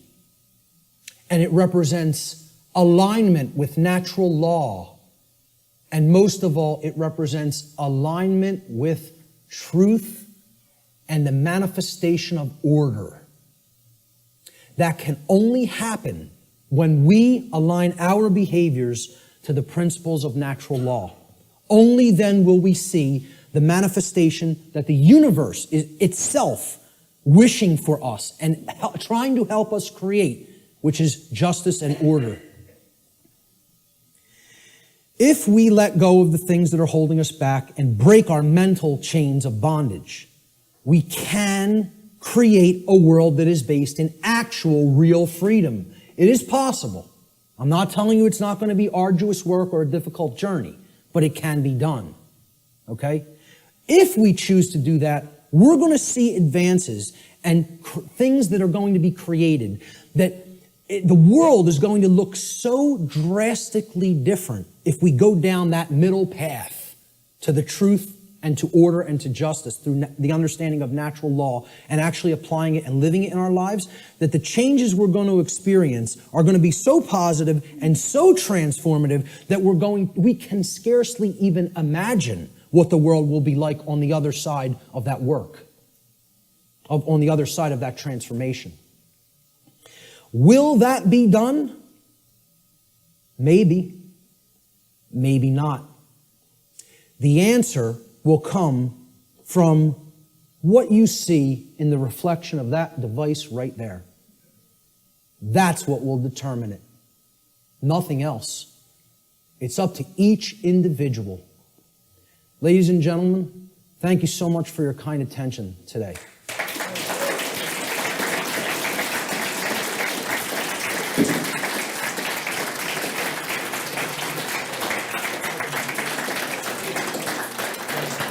Thank you. Thank you. Thank you. I appreciate that. Finally, this right here, Lex Rex, simply means the law is king. The law is king. Lex Rex. That's my final slide. Thanks so much. Let's do some question and answer. How much time do we have, by the way? Did I run way over or did I leave some? Oh my God. Hey, I'm very happy that the venue allowed us to go over by this much. Okay? And that they didn't just come in and say, you got to get out of here. So I really did want to leave time for questions, but I think it would be, I don't know if it would be really just, intrusive and ignorant at this point to just stay even beyond this time. So maybe we should start packing it up. All right? I apologize for going so far over. But I think the information speaks for itself and is worth it, and I hope I was clarified on that. Listen, I'll tell you what. If anybody has specific questions, since there's no time for questions, let me just get this across, okay? Since there's no time for questions, I'll make a personal effort, and I rarely tell people I will respond to email questions. You tell me that specifically that you attended this seminar here today in an email, and if you have a specific question, get to the specific question quickly in your email, and I will make the time over the next few weeks to try to respond to everybody. I'll promise that. How's that? Does that sound okay? All right, great. Thank you. Thank you guys all so much for being here, for staying for the whole thing. Thank you. I'm very impressed with you guys today. That takes a tremendous effort of will and attention. So, thank you guys so much.